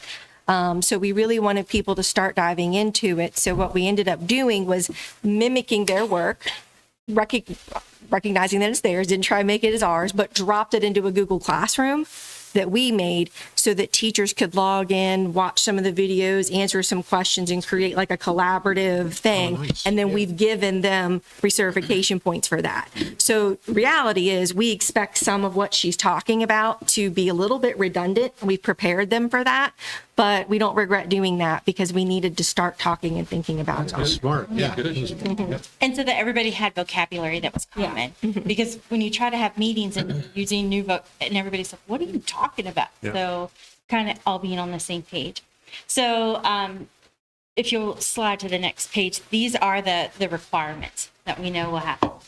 All of our K-5 reading specialists currently are in a Canvas course. There were 9 modules, each took between 3 to 6 hours. So they started that this fall and have just finished the last module in May. They finished their last postings. And so they are now finished. Good. and they'll tell you that it was really interesting. We've, of course, talked to them through the process. And, you know, it's really funny because, like, I'm old. Like, when I was trained, we trained in science reading to teach reading. And, gosh, we had the same conversation. It's hysterical. Like, oh, yeah. Young kids today, I tell you. But, so our K-5 teachers will start in June. Is what we're told, that these Canvas courses will appear and that we'll be able to register for them. And so our K-5 teachers, all of our classroom K-5 teachers, special ed, ELs, Title Is, will have to take these 9 modules, but theirs are only going to be between 2 and 3 hours each. Once a month, a module is supposed to be released, and then they'll complete that module, and then they'll go to the next one. Unless they want to work faster. Unless they want to work faster, we think. Some We think. people that will do that. We're assuming they're all going to be available at one time, right? But that you can remains just to be seen. work through your modules from beginning to end. The reading specialists did not get to do that because they were in cohorts with other reading specialists and they worked together through the process and like did answers, and theirs was a much deeper dive into that process. And then for reading specialists who have not yet completed the training, and then our reading specialists at the middle schools. Because our reading specialists were at K-5, we don't have just K-3 reading specialists at our elementary or K-5. We'll also have to do the same modules our other reading specialists did. They'll start this fall. Then our 6th through 8th grade English language arts teachers will begin the process in early September. And they'll also do the 9 modules, 2 to 3 hours. And then 6 to 8 content teachers. So you might teach history, but you also teach language arts. Now, theirs are not as intense and they won't have as much of that content specific, but it will apply to what they're doing. We believe it'll be more about explicit instruction and how you do things like in that Vocabulary, like how to teach vocabulary vocabulary in your content, things like that. reading comprehension. And while she's referenced all the way through 8th grade, because that's ultimately what this legislation is up through 8th grade. Next year's focus, though, is elementary school, primarily. So we just found out about this like a week ago. That we went back and told all of our teachers all this training that they were going to have to do, and then they sent this. So any teacher who has been trained in Letters 1 or Orton Gillingham, which is what we use, OG training, OG, Orton Gillingham, won't have to do quite as, the modules and the things that they'll do is not the same as everybody else. They'll have like something called a capstone course. So it'll be just kind of like a review of what you've learned in that process and how to apply it. And we do have to give credit to the state because they did survey everybody asking, what other trainings have you done? And we weighed in, of course, everybody weighed in because we see all these modules, like, but we've already done some really good things. So we appreciate that there's been responsiveness to that. And then, So what kind of a break would that give us?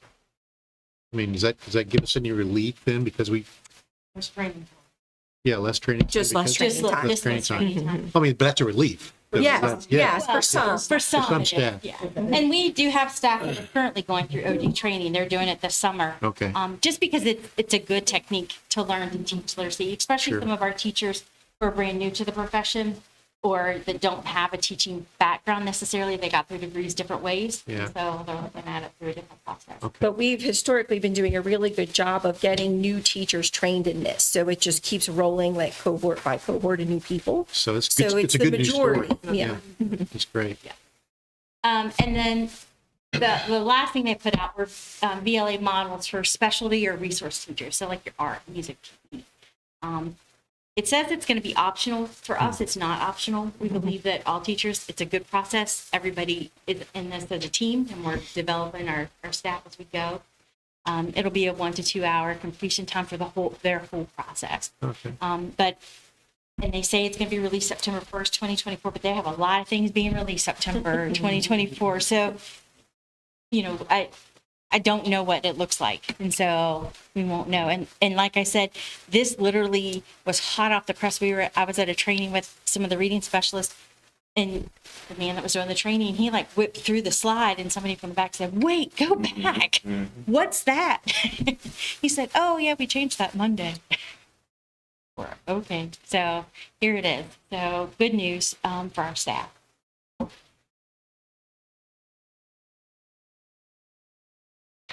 So PALS is what we've used as our screener for a long time.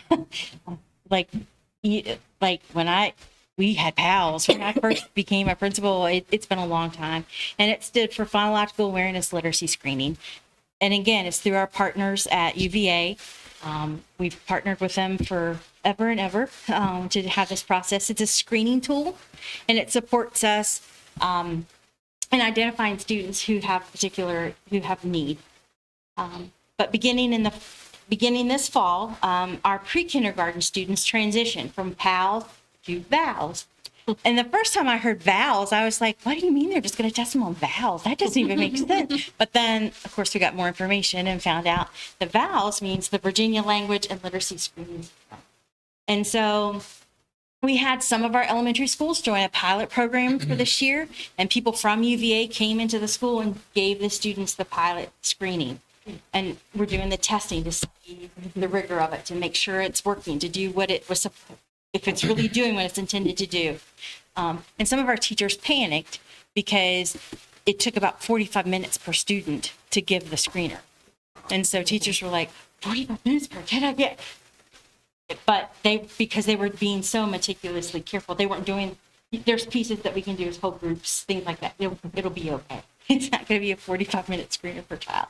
So we will have, we will have that. We did not get any data from the pilot program. They just came, they were very thankful to have some of our teachers that like gift cards and things like that, but we didn't get information back from No that. feedback. So in the fall of 2024, all of our students will be using the VALS tool and be screened by that. PALS focus mainly on just decoding and encoding. So about that reading development part. VALS really has taken a whole consideration, and there's like 7 components to the screener, and they'll look at each of those subsections and tell how it captures the language, the whole language skill. So VALS is aligned with the most current evidence-based information. It's very comprehensive and expands the whole coverage of skills. It also extends to our pre-K and 3-year-olds. So, and it accurately identifies students at risk for developing reading difficulties. It's going to provide direct instructional information for our teachers based on skill band areas. So if we're all in the same classroom and 4 of us have issues with phonological awareness, it'll band us. And so we know that those are the 4 that I need to work on phonological awareness. And then there might be 7 of us that have reading comprehension issues. And so it'll define all that and like help band those students together. It also allows for measurement of growth over time. So we'll be able to track from 3 years, if they're with us at 3, until they finish the VALS program. VALS will extend into the middle schools. They're now piloting 4 through 8. This coming year, one of our schools is going to participate in the 4 through 8 screenings. So they kind of like that because they think they get to see a little bit of what it actually looks like. So one of our middle schools? No, one of our elementary schools. Elementary schools, okay. But this is what they're telling us it'll do, because we don't know Correct. what it'll do, because we didn't get any feedback. Correct. Okay. And in fairness to that, that sounds bad, right? Like it sounds like, I'm not trying to. I know, be but, negative, but just- but the purpose of that was for them to do their own benchmarking to make sure that they're creating a fair assessment out of the Right. gate, right? So it was more or less we're not going to say anything to you now because we want to make sure we're doing things right and how we develop and administer this, rather than maybe give you something and lead you to a false. Sure would be nicer though. It would sound so much better if it was like, we knew this happened. Yeah. We got this Yeah. response and we know that works, but I understand. Like she said, our staff at least wanted to be part of it because I think if nothing else too, it gave like a feeling of control. Yeah. We know what's happening. We know what it's going to look like. We get to experience of it. So just being involved made a difference. And they did get to speak to the people from UVA, and they were that's good. considering, when they came in, it was the same girl, God bless her, that she ended up the whole time Okay. I was there. That poor little girl I was like, oh, how do you do this? Everything. No, I cannot screen this many kids. But she answered questions that teachers had. She explained, she didn't give feedback about how the kids did, but she was able to answer some of those questions that they had. The other good news is that they are actually creating a Spanish literacy version of it, not a translation. It will be in the native language, and so it'll screen within that format. So it's a parallel measure, not a translation measure. So we'll actually know if the student is having, it's hard for us sometimes to know if it's a reading difficulty or if it's a translation difficulty. And so this should help with that process. Yeah, good. They're screening that right now too. They asked but we didn't feel like we had enough students that would help their numbers to participate in that.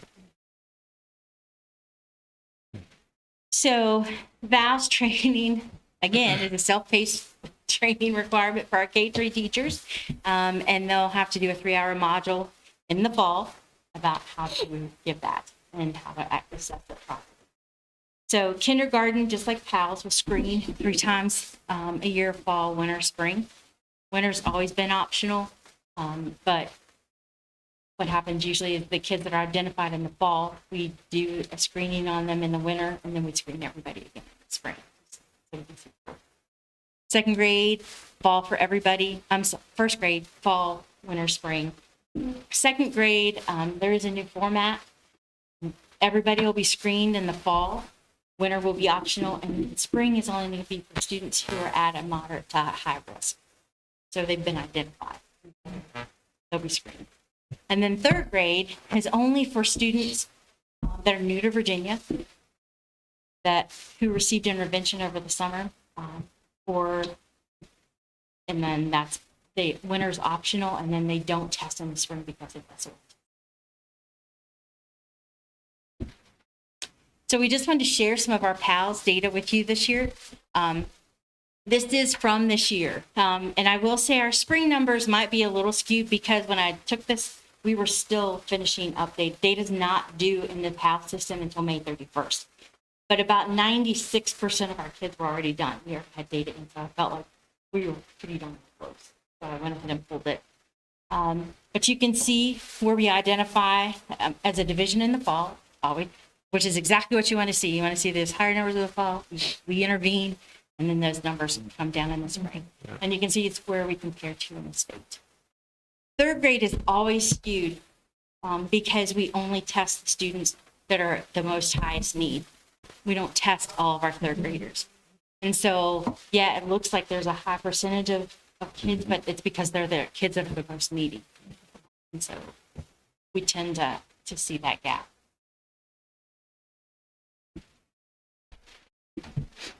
So one of the new terms is high quality instructional material, HQIM. And so we are required to use an HQIM to teach core literacy. One of the VDOE approved core programs is Benchmark Advance, which we already have within our division. So we chose not to purchase a new HQIM. Our adoption contract is valid through the 25-26 school year. So deep breath. But we also know that there are parts of it that are lacking. Not every book meets everything that you need it to meet. And so we're going to work on that. It will be our expectation that this be the primary resource utilized. And the Division Literacy Committee, we have to submit a plan to the VDOE that requires us to note how we're going to use that HQIM and how we're going to monitor that it's being used. And so we have a team together that's going to work on that. And that attachment, if you want to open it and read all about it, you can read about everything that was approved on the state list and where it met its criteria and all the good stuff. If you can't see the name. Yeah. So K-5 has an intervention and supplemental materials because we know not the HQIM can't do everything. And so the Virginia Board of Education met in April and reviewed that list and approved the supplemental and the intervention list. So they provided that to us on April 25th. And so it's a lot. I was going to bring the folder, but anyway, it's about this thing. And it explains, you know, like there might be a supplemental program that only is for kindergarten in the area of phonics. There might be an intervention program that's only for second grade in the area of fluency. There might be, so it's a lot for us to look at and try to get through. The good news is the Division Literacy Plan allows us to put supplemental and intervention plan as to be determined when we turn our initial thing in June 30th. And because they're going to put out another list of materials that we could also consider. And then our final decision has to be submitted by December 6th. One of the things that you can imagine is one of the challenging things when it comes to the materials is, like Kathy said, we have to use the things that are on these lists. That's part of this legislation and the commitment we have to make. And, you know, it's always important, and we respect teachers' decisions to make classroom decisions for the things that they want. But it's quite often you have a teacher in one school that says, but I really like program A and I really want to be able to use this. And then this one over here, but I really like this one. And it's helping them learn and understand that we're not saying those things are bad things, right? It's just that we all need to be aligned and we need to be using the same things with consistency across our buildings. So that's going to be a continuing part of the conversation to just keep review. But the most important thing is that they're going to be involved in the processes of selecting the things, and that goes a long way to that end. So who's going to be involved? We'll tell you. We're going to get Yes, yes. We're trying to get ahead. I promise. So we were asked to be, we were asked to be, to go to some trainings, and there were 4 sessions in Falls Church on Fridays from 1 to 4. It was great. It was fun. That's from March until May 10th. We went to these very trainings and heard about how the first one was about launching our work and building our investment. The second one was about how to be an effective leader during the HQIM adoption. And the third one, It was different. sort of That's my fault. and then the fourth one was about, and our reading specialist went with me to this one, was about deepening support for teachers, professional learning, and collaborative planning. How are we going to do this? How are we pushing this out to teachers? How are we going to get everybody on the same page at the same time doing the same thing? And so, go ahead. So for the 24-25 school year, any student who is identified as needing services under the VALS testing will be required to write a reading plan for that child. It will have goals and objectives and interventions and who's doing what, how long it's going to be, how you're going to measure it, what the outcome's going to be. There'll be whole teams that develop those reading plans based on the number of students that are identified. And so for this year, it is just for our K-3 students. Take a breath, because at first it was going to be all of our 5 students, and you can imagine people panicked. So we are going to look at our K-3 students and to write those plans. The biggest part of that is that we have to use evidence-based literacy instruction, or EBLI. And so it changes the structure of some of our materials. Before, I'm sure you all have heard the term research-based. It's been research-based. This program right here is research-based. Now it has to be evidence-based. And the evidence-based means that there's actual evidence, proof that this program does what it says it's going to do.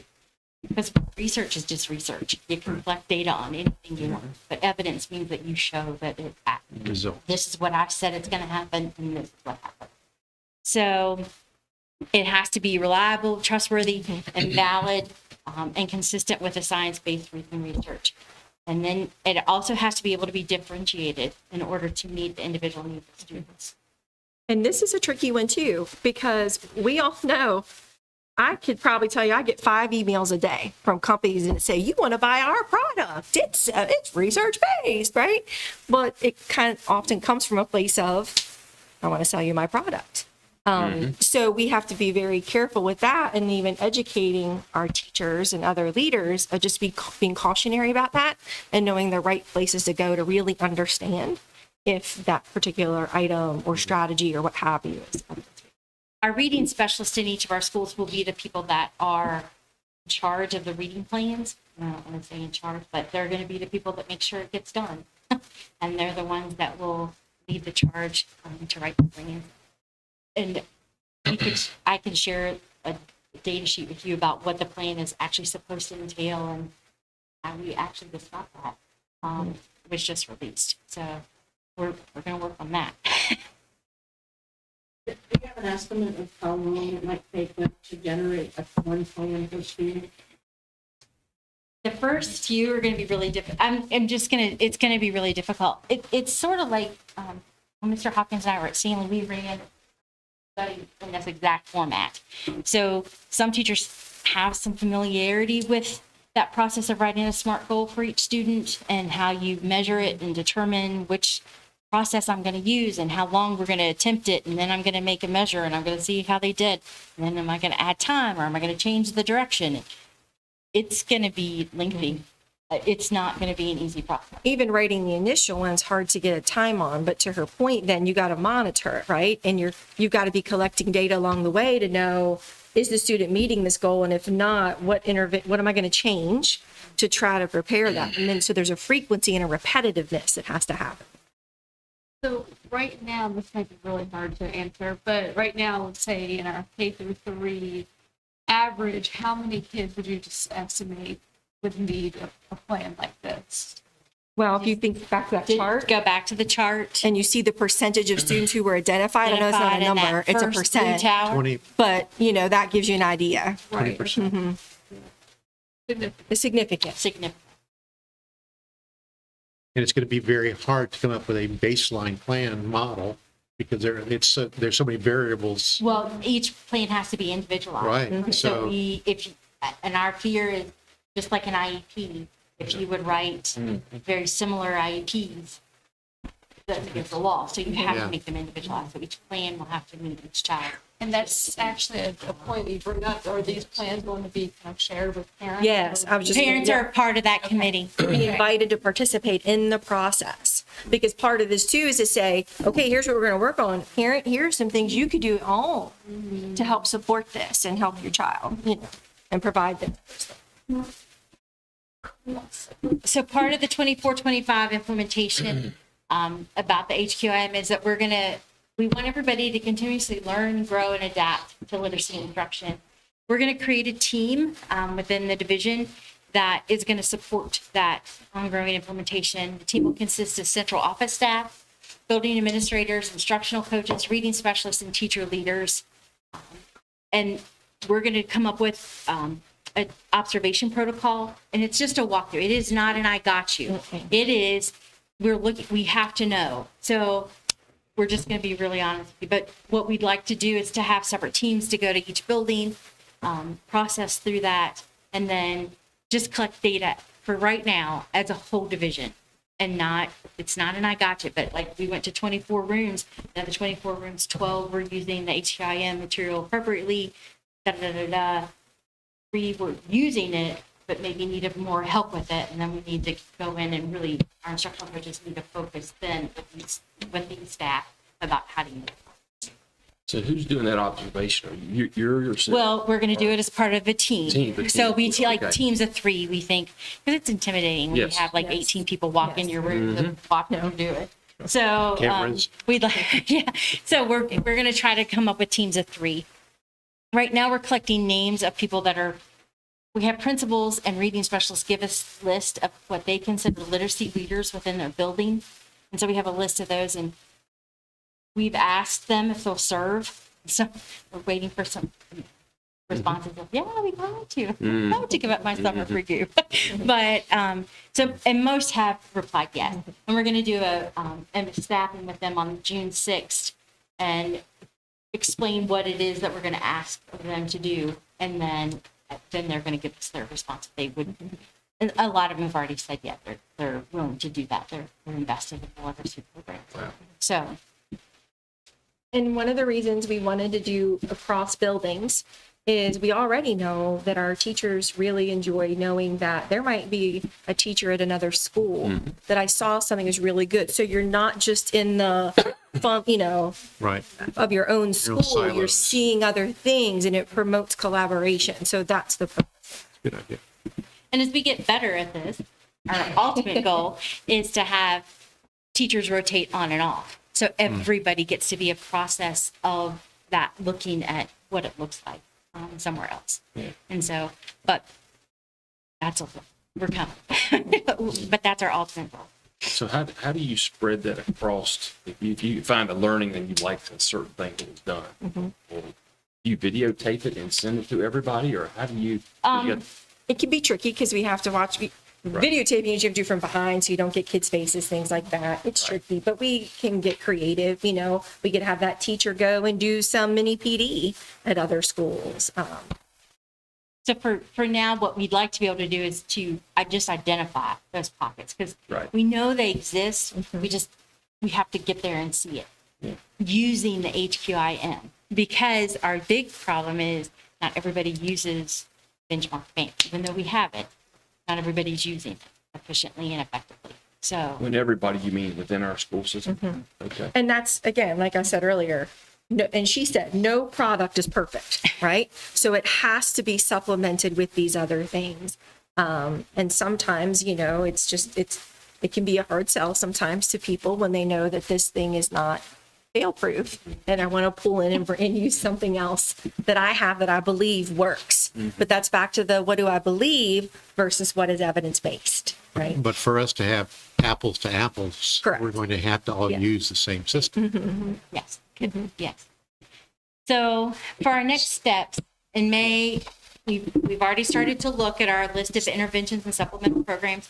We have some of the things on those lists already. They exist. They might be old, but they exist. But we also don't know how effectively they're being used. And then in May and June, we're going to meet with all those people. We're going to start talking about how we're going to train. We're going to start right back at the beginning with with Benchmark Advance. We're going to go back at it like nobody has ever seen that book before. Nobody knows what's in there. And we're going to start from the beginning. How do we use this effectively to teach reading instruction? And so our PD day back with staff, we're in the training, we're in that process now, looking how we're going to divide elementary staff out and how we're effectively going to do that. Because I will say that the reading specialist said, please don't bring the benchmark people back. Nobody likes them. Nobody's going to listen to them. So we were like, okay, so it's going to be us. So here we go. So finding people that use it effectively and correctly. So we're in the process of identifying that. June 30th, our division literacy plan is due. Ms. Ryman and I have already started the process of typing in all the good stuff into that plan. It's really funny because it's really scary that you're just allowed to write to be determined. But It's a template, essentially. We're just answering the questions. Yeah. And so this summer, we're going to be working on our plans for back to school BD. And then fall, we know all the trainings are going to start taking place with the VALs and the Canvas programs and all that good stuff. So, more questions. We don't have it, like I said, we're working on the list of staff who are going to be with us, but we do know right now, currently all of our reading specialists and all of our instructional coaches that are returning with have agreed. And even the new people that we've hired have agreed to serve on it this summer, even though they're technically not under contract. They too want to be in that process and learn what's, because they want to hit the ground running for their job. And this is obviously a big undertaking. We do have funding available to be able to stipend these people for the work and the time that they're going to put in. We had some money as part of that all-in initiative, remember, with the tutoring, and there was this piece in absenteeism. So we're going to be able to compensate them for their expertise and their commitment. This is a daunting task, but It's a big but I think what you laid out here tonight, I think you've got a good plan. I mean, even I understood it. Well, Kathy and I, we find ourselves sometimes going, because this is really nerve-wracking and trying to get it together. But like she showed you, they're saying one module per month for the training, right? So what's important to us is to help remind people that Rome wasn't built in a day. We don't have to hit the first day of school knowing all of this perfectly and doing it perfectly. There's a learning curve, and that there's some grace in that. We just keep marching forward. I would just like to think, once this whole thing starts, if you all aren't getting the information you need from the top, is there something as a board that we can do to report to the top to say, hey, wait a minute, you told us we were going to have this, now we're not getting it, and we're going to maybe get behind or whatever, but there's got to be some responsibility at the top to make sure they're getting to you all what you need when you need it. The VLP, the Virginia Literacy Partnership through UVA, have been very responsive. And so, that's good. And we're assigned a person, I can't remember her name. That's our person. She's not just our person. She's a lot of people's person. But we can contact her and say, we have questions. We need help. We need this. We need A. We need B. And so that's been helpful. I will say, maybe from DOE, there's questions that haven't been answered, but I think they also wanted to wait till everybody got through the trainings that we just finished with Region 4 and answer as a whole. There's a parking lot full of questions they said that they're going to answer, so we hope that those are coming forth quickly, because there are some things that just, we don't get answers to. Some of the special education issues, some of the some of our high intensity needs special education students, we don't know what programs we're supposed to, it's not clearly defined what program we're supposed to be using with them. And where we fall, and we can see on the valves, like I've done some of the training, I looked at a webinar that I found kind of by accident, that explained what the valves sheet would actually look like. So I know what to expect when the results come back, so I can see and how we're going to identify students. It is going to be different than what we currently do in PALS. And so I'm not sure what, I don't know what the actual, it's not like, we used to have a sum score and it would say, oh, if you don't get a 39, then you're identified, but that is not how VALS works. Identifies. We based on these band, the widths, what's in that band, and what they're supposed to know at kindergarten, and what they're supposed to know at secondary. So when is like the intention of full implementation? Next year. For K, for three. K3. It's a roll up. It's a roll Right. up. So then the next year would be the implementation of 4-5, and the next year would. But they don't really start any of it. I mean, I know we have some summer training, but they don't start. Correct. Correct. I think that that's a huge failure in the Virginia Department of Education.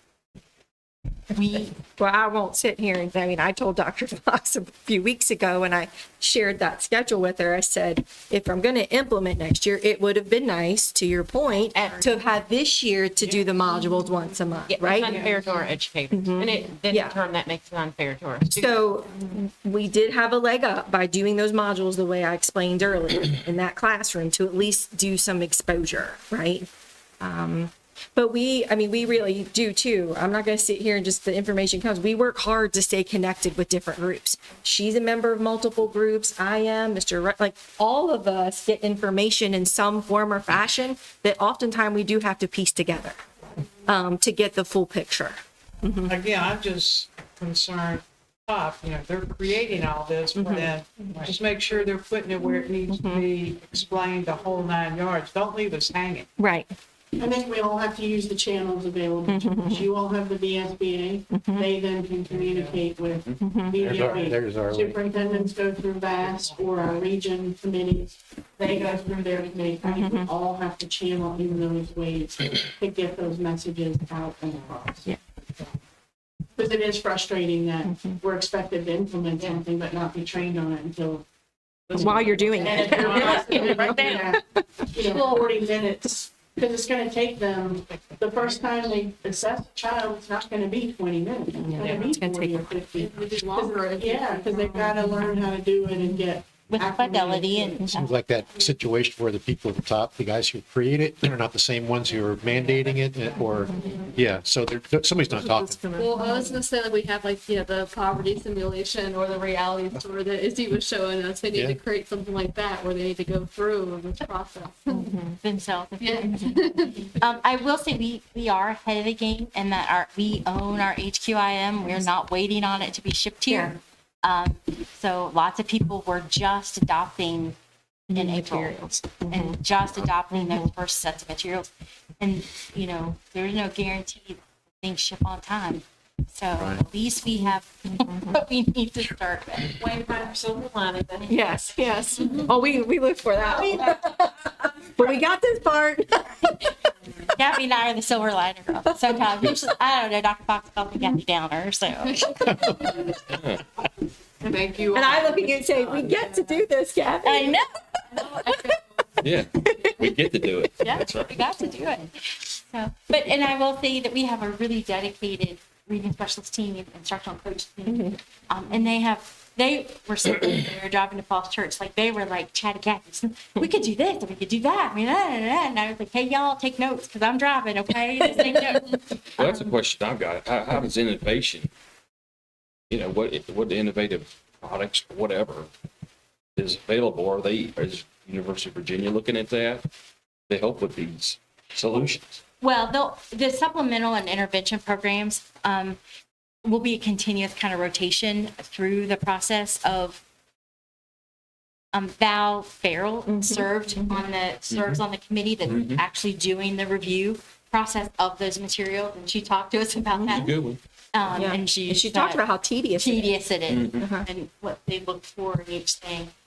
Vendors had to put themselves forward and say, I think you should review my material. I think it's high quality. So it's all material, it's mostly material, it's not, okay. Well, yes, but again, teaching is an art. Yes. And while we talk about the VLA is about the science of reading, it's also scientific. There are certain steps behind it that make it logical, you understand it, but it's also artistic. And just because I'm told I have to use Benchmark Advanced to teach doesn't mean that I'm not going to be Kathy Marston and teach Benchmark Advanced. We have several teachers who have been using Benchmark Advanced efficiently and very good quality and shown great progress with their students. But they're also individual teachers. I don't think our goal is not to take away individual teachers' style and preference for things. I can see that being But pushed back. but it is about we have to be honest about what materials. We can't just go on teachers to be teachers because this is a pretty worksheet and use it. Get them in. We're going to have some evidence behind that because we have to show our kids that are not making it what we're doing with them to move them forward, how we're making that gap close. And to her point, then, some of the training modules aren't just about how to use this thing, this product. It's about evidence-based, proven instructional strategies that are solid, right? And how to implement those and use them in the classroom. And that's why they're saying that all teachers should have this training, not just reading specialists, because it is about within your classroom. I had one teacher back in the fall. I was in one of the schools in the classroom, and we were kind of talking, and everybody, it's been a buzz for a year plus now, right? And everybody kind of gets in it. And she looked at me and she said, Gabby, isn't it at the end of the day, it's just good teaching? And I said, yeah, we just gotta wade through, and organize it in a way that we can manage it and keep that the focus. Thank you. You all. Dr. Fox, superintendent. Yeah, thanks. Any comments? You guys want to step out and give comments? I want to begin tonight. My update's relatively short, but I want to begin tonight as we look for this weekend. And I know we're all celebrating a day off, but we want to remember what that day off is for. And so we just want to remember and honor those who have sacrificed for the country and say thank you to those families who lost somebody. So I hope that on Monday you take a moment to reflect on that. We are excited to announce that we have been awarded another technology grant in the amount of almost $75,000. This is the Advancing Computer Science Education Grant that Mr. Sandals stood before you a couple, 2 months ago? Yeah, the ITRCs. And the ITRCs. And so this is to take that work that they are doing at the elementary level and now translate it up. This grant will be used for secondary teachers. And I think you already have probably all of your teachers. I didn't check on numbers today, but I checked yesterday. We had 16 of 18 slots filled. Like in a day, right? We had 10 slots filled in the first hour of putting out the application. Wow. Good job. Yeah. So again, thank you to your team for that work and to the ITRPs and your tech support. We're looking forward to this. And again, Paige is setting the pace for this in our region for this. They are looking, our ITRPs have set the bar really high with what they're doing and the sharing of those lessons and the coaching that's being done. We want to give kudos to all of them. Quick budget update and contract reminder. The last time we met, we didn't have a budget, but we now do have a budget that's signed by the governor. So we're now awaiting the calculation tool. That's the next step for us. So Mrs. Seacrest is anxiously awaiting that tool because she needs more numbers in her life right now. When we get that tool, that will be the one where we put in our ADM that we want to use for next year. It'll give us actual numbers. So once we get that, we'll start working on budget amendments and working with you all with that. And then just contracts again are slated to go out on Tuesday of next week, returned and signed by the 3rd of June. They will include the 3%, which is a 2% raise and a step compensation increase, average of 2% a step compensation increase. That will be included in those contracts. So that's good news to be able to do that. So we remind any staff who are listening, look for that to come through your email from Talent Ed. Thank you, sorry, little brain spasm there. Through Talent Ed via your email, sign it electronically and submit. This past Tuesday, we did have our final community partnership forum for this school year at Lorraine High School. We presented information on drug and alcohol prevention efforts. Miss Alger, talk about Camp Hope, and we're really excited about that opportunity potentially for our community. And then we also had Dr. Carroll from Springfield Elementary shared with us the impact of those community partnerships and how they're helping her school. And then we had a brief discussion about looking ahead to the community forum. What do we want to see? What are some of the things that we'd like to do moving forward with that forum? I want to thank Mrs. Clark from Lorraine High. She talked about her drug prevention pilot program that they did. Miss Shannon Euro from Northwestern, she talked about the parent and drug awareness class that Northwestern and PACA do for us. Any student that comes for superintendent's disciplinary hearing, the parent and the student have to attend that class. Mr. Painter shared some perspectives and comments with us. Again, Ms. Alger shared about Camp Hope, and then Dr. Carroll gave us some information on the impact of community partnerships. Our next forum will be on Tuesday, September the 24th. So we look forward to that. We are talking about the possibility of doing another poverty simulation this summer. So once we know when that date is, we'll share that date with us.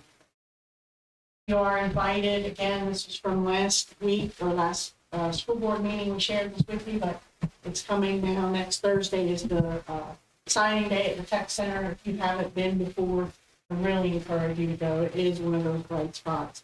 It is so fun to see those kids sign and the excitement in their families. So you can join us at 4 o'clock next Thursday. We'd love to see you there.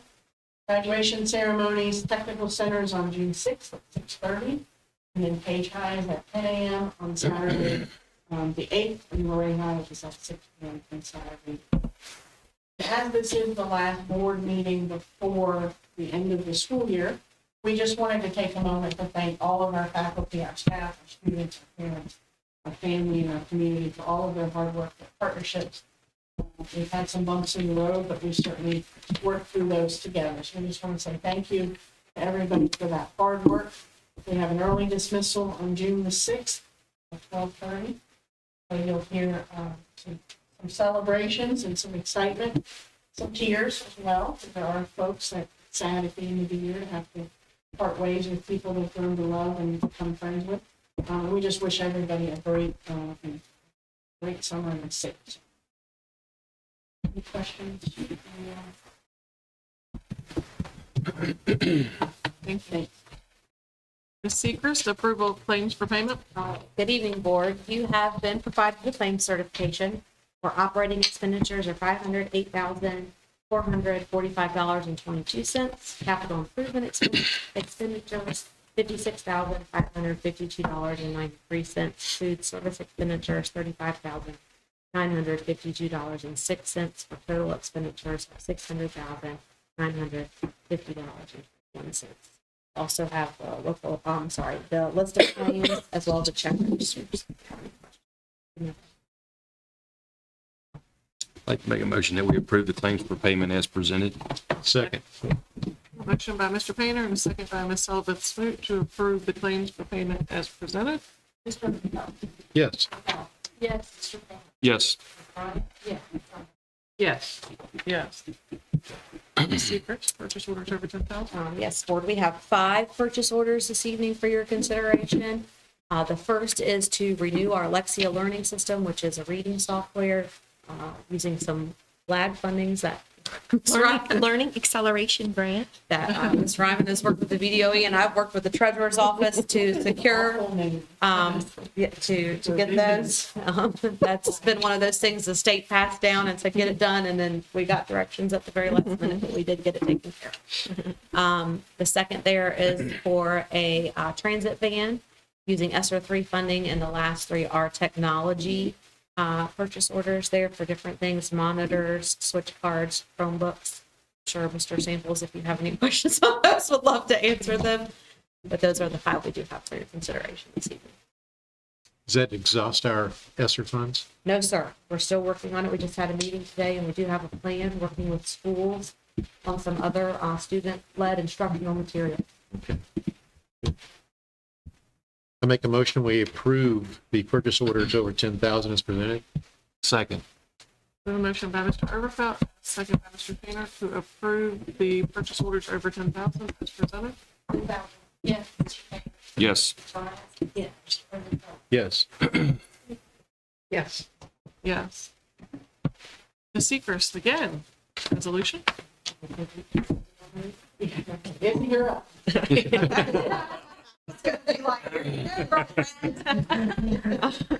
All right, I will read this resolution into the record. Resolution to the Page County Board of Supervisors for budget amendments to reallocate FY 2024 funds. Whereas the Board of Supervisors approved the categorical funding of the school budget for the fiscal year 2023-2024.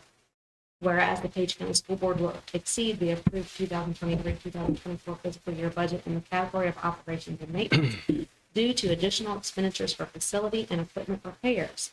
Now, therefore, it be resolved that the Page County School Board does hereby request that the Page County Board of Supervisors reallocate monies with no increase or decrease of local appropriation involved in the amount of $250,000 from facilities and instruction to operations and maintenance for the fiscal year 2023-2024 budget. There's that nifty table listed below. This is to certify that the foregoing resolution was authorized by the Page County School Board during its regular session on Thursday, May 23rd, 2020. I make a motion, we approve the resolution for reallocation of funds. Second. We have a motion by Ms. Alger, second by Mr. Overfelt, to approve the resolution of reallocation. Yes. Yes. Yes. Yes.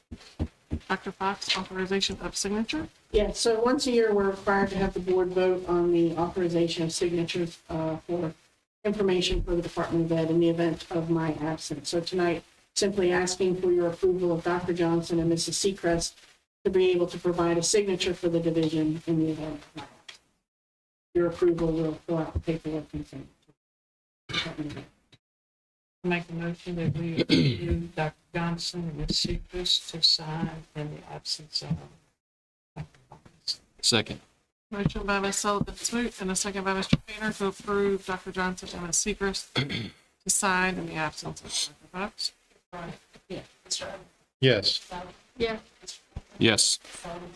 Yes. Yes. Board member discussion here? I would just like to take this time to say to the class of 2024, I bet all of you can remember your first day of kindergarten. And now, in a couple more days, you'll be walking across the stage getting that diploma. There's two words that I want you to always remember and keep them in your vocabulary. And it simply is, thank you. Think about the people from kindergarten all the way up till now that have made a difference in your life. And if you can find those people or see those people or talk to those people, take the time to say thank you. Two very important words, but all just two. But my word, they mean so much. This is also a bittersweet time for your parents and your family. Remember that. And as you go forward into the next chapter of your life, give it your best. because the reward will be yours in the long run. But only you can give it your best. Congratulations to a job well done. And best of luck to all of you in whatever endeavors you work towards in this next chapter. And God bless every single one. That could have been a convincing speech. So the smooth speaking at graduation.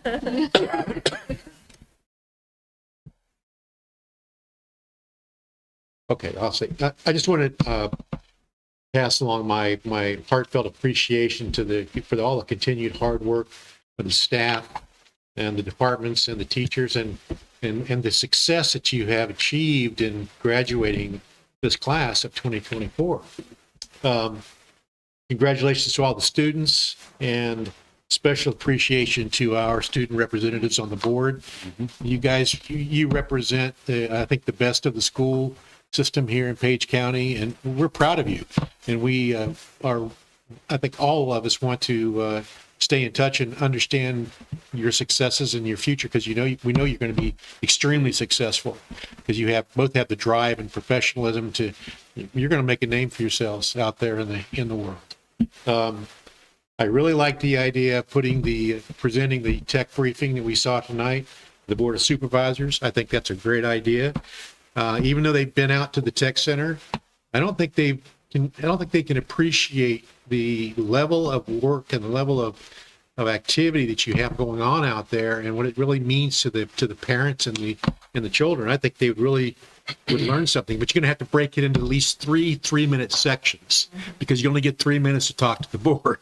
Well, not on the agenda. Maybe we can get a full agenda item. There you go. That would be very helpful. Oh, there you go. There you go. Anyway, I appreciate your briefing tonight. And again, thank you to the staff and all the teachers and Dr. Fox and everybody. Good job.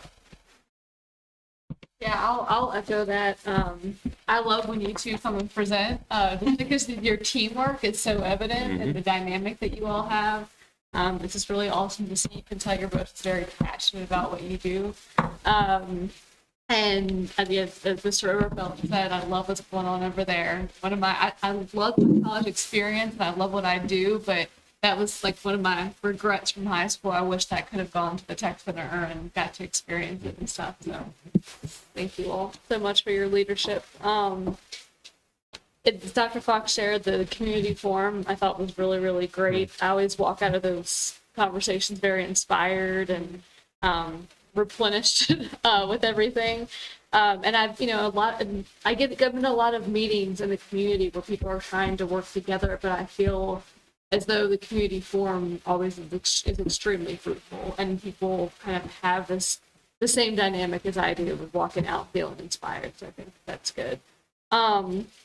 And then I also just want to, acknowledge it being Mental Health May, and as we've said multiple times, we can't say it enough.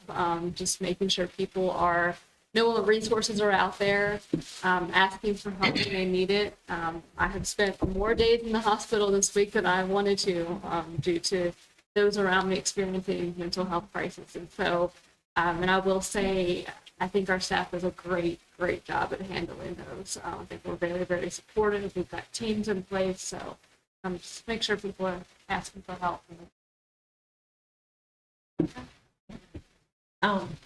Thank you guys for coming tonight. Tech Center is very exciting. I would love to see that expanded. I think within our community, the graduates that we have who are not pursuing college, it is a great trade. Big money. There are so many places out there that need these workers, and I think that our little community could really provide that. And of course, with everything getting more expensive, and then they get a trade, and they're making excellent money, so then they can afford to continue to live and hopefully stay in Page County. Thank you, too, for representing your schools. You've done a fantastic job. I've only known you for a few months, but you both bring a level of energy and steady, and it's really nice to be you're really caught up in everything that's going on with your schools. I mean, it's a big deal. You have to be in communication with a lot of people to keep up with all that. So, and of course yourselves. But thank you guys. Congratulations to the class of 24. Remember that there's no failures. There's only setbacks, and what you choose to do with them is completely up to you. Continue to keep pushing around above. It makes you better, it makes you stronger. So use anything that you feel like is an obstacle to just make you stronger. Keep working hard. Thank you, guys. That goes for our staff as well, with all the things that have been thrown your way. Thank you for juggling that. Continue to give you all grades, and our teachers, thank you for those on the front line implementing all of these new strategies. Thank you for your patience, and you are what is making a difference in our children's lives. Yeah, so the community forum, Dr. Fox and Megan, is just awesome. It's really come a long way. I would love to see more participation from people in the community, but it does take a community to do all the things that we do and catch all the things that happen. So keep that going. To our student representatives, I'm so glad we added students. It was a great move when we did that. Thought that was important, and you guys have done a great job. Tremendous energy. I don't know how y'all do everything. I don't know how I do anything either, but it's great what y'all do. Keep it up. I'm looking forward to the graduations. It's going to be fun. Hopefully we'll have good weather and get through it all. Won't be too hot, too cold. Won't be too much rain. But we'll have abundance of caution, I'm sure, whatever happens. That's an inside joke with me and Dr. Fox. So tonight the Page County softball girls won 10-4. So we continue going with that.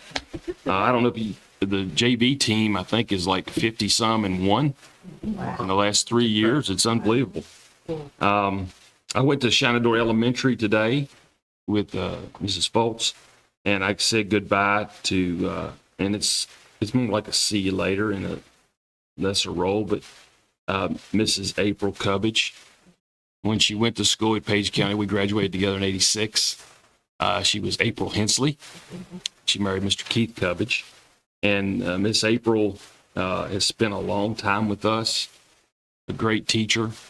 And she's also a state champ in volleyball and softball back in those days, too. So people didn't know that. And I also said goodbye to Miss Lindsay Smoot. And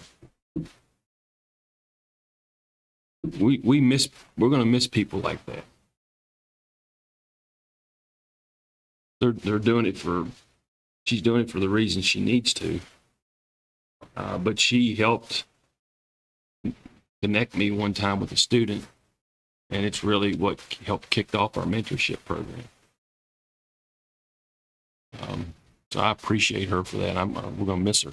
I know you're going to still have her, but we'll miss her. And when Gabby first started, I would come around the corner, and whenever I saw her, I would say, "You're coming back next year, right?"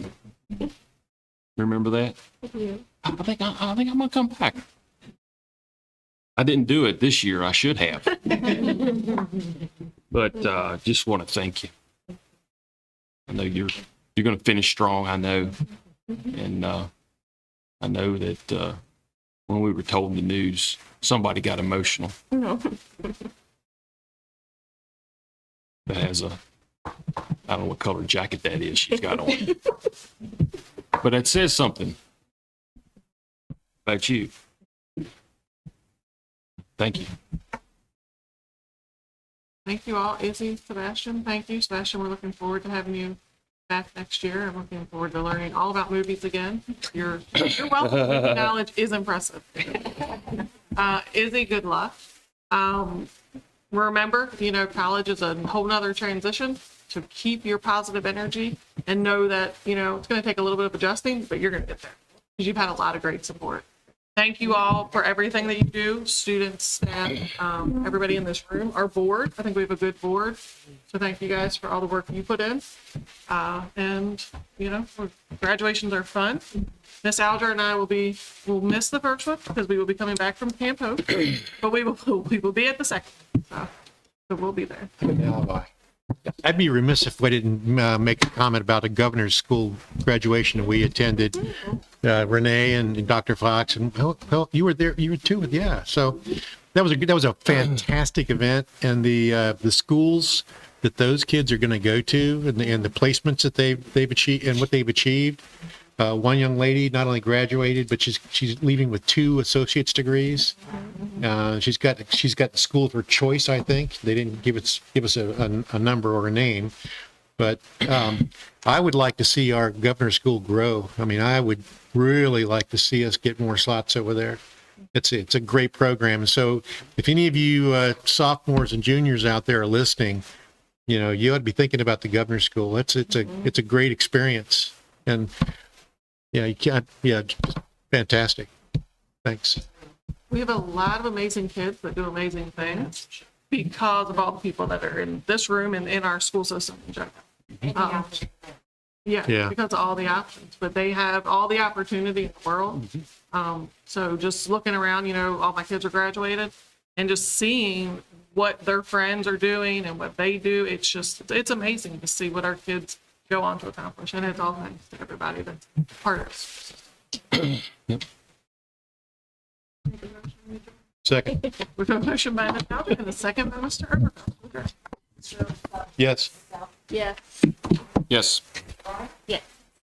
Yes. Yes.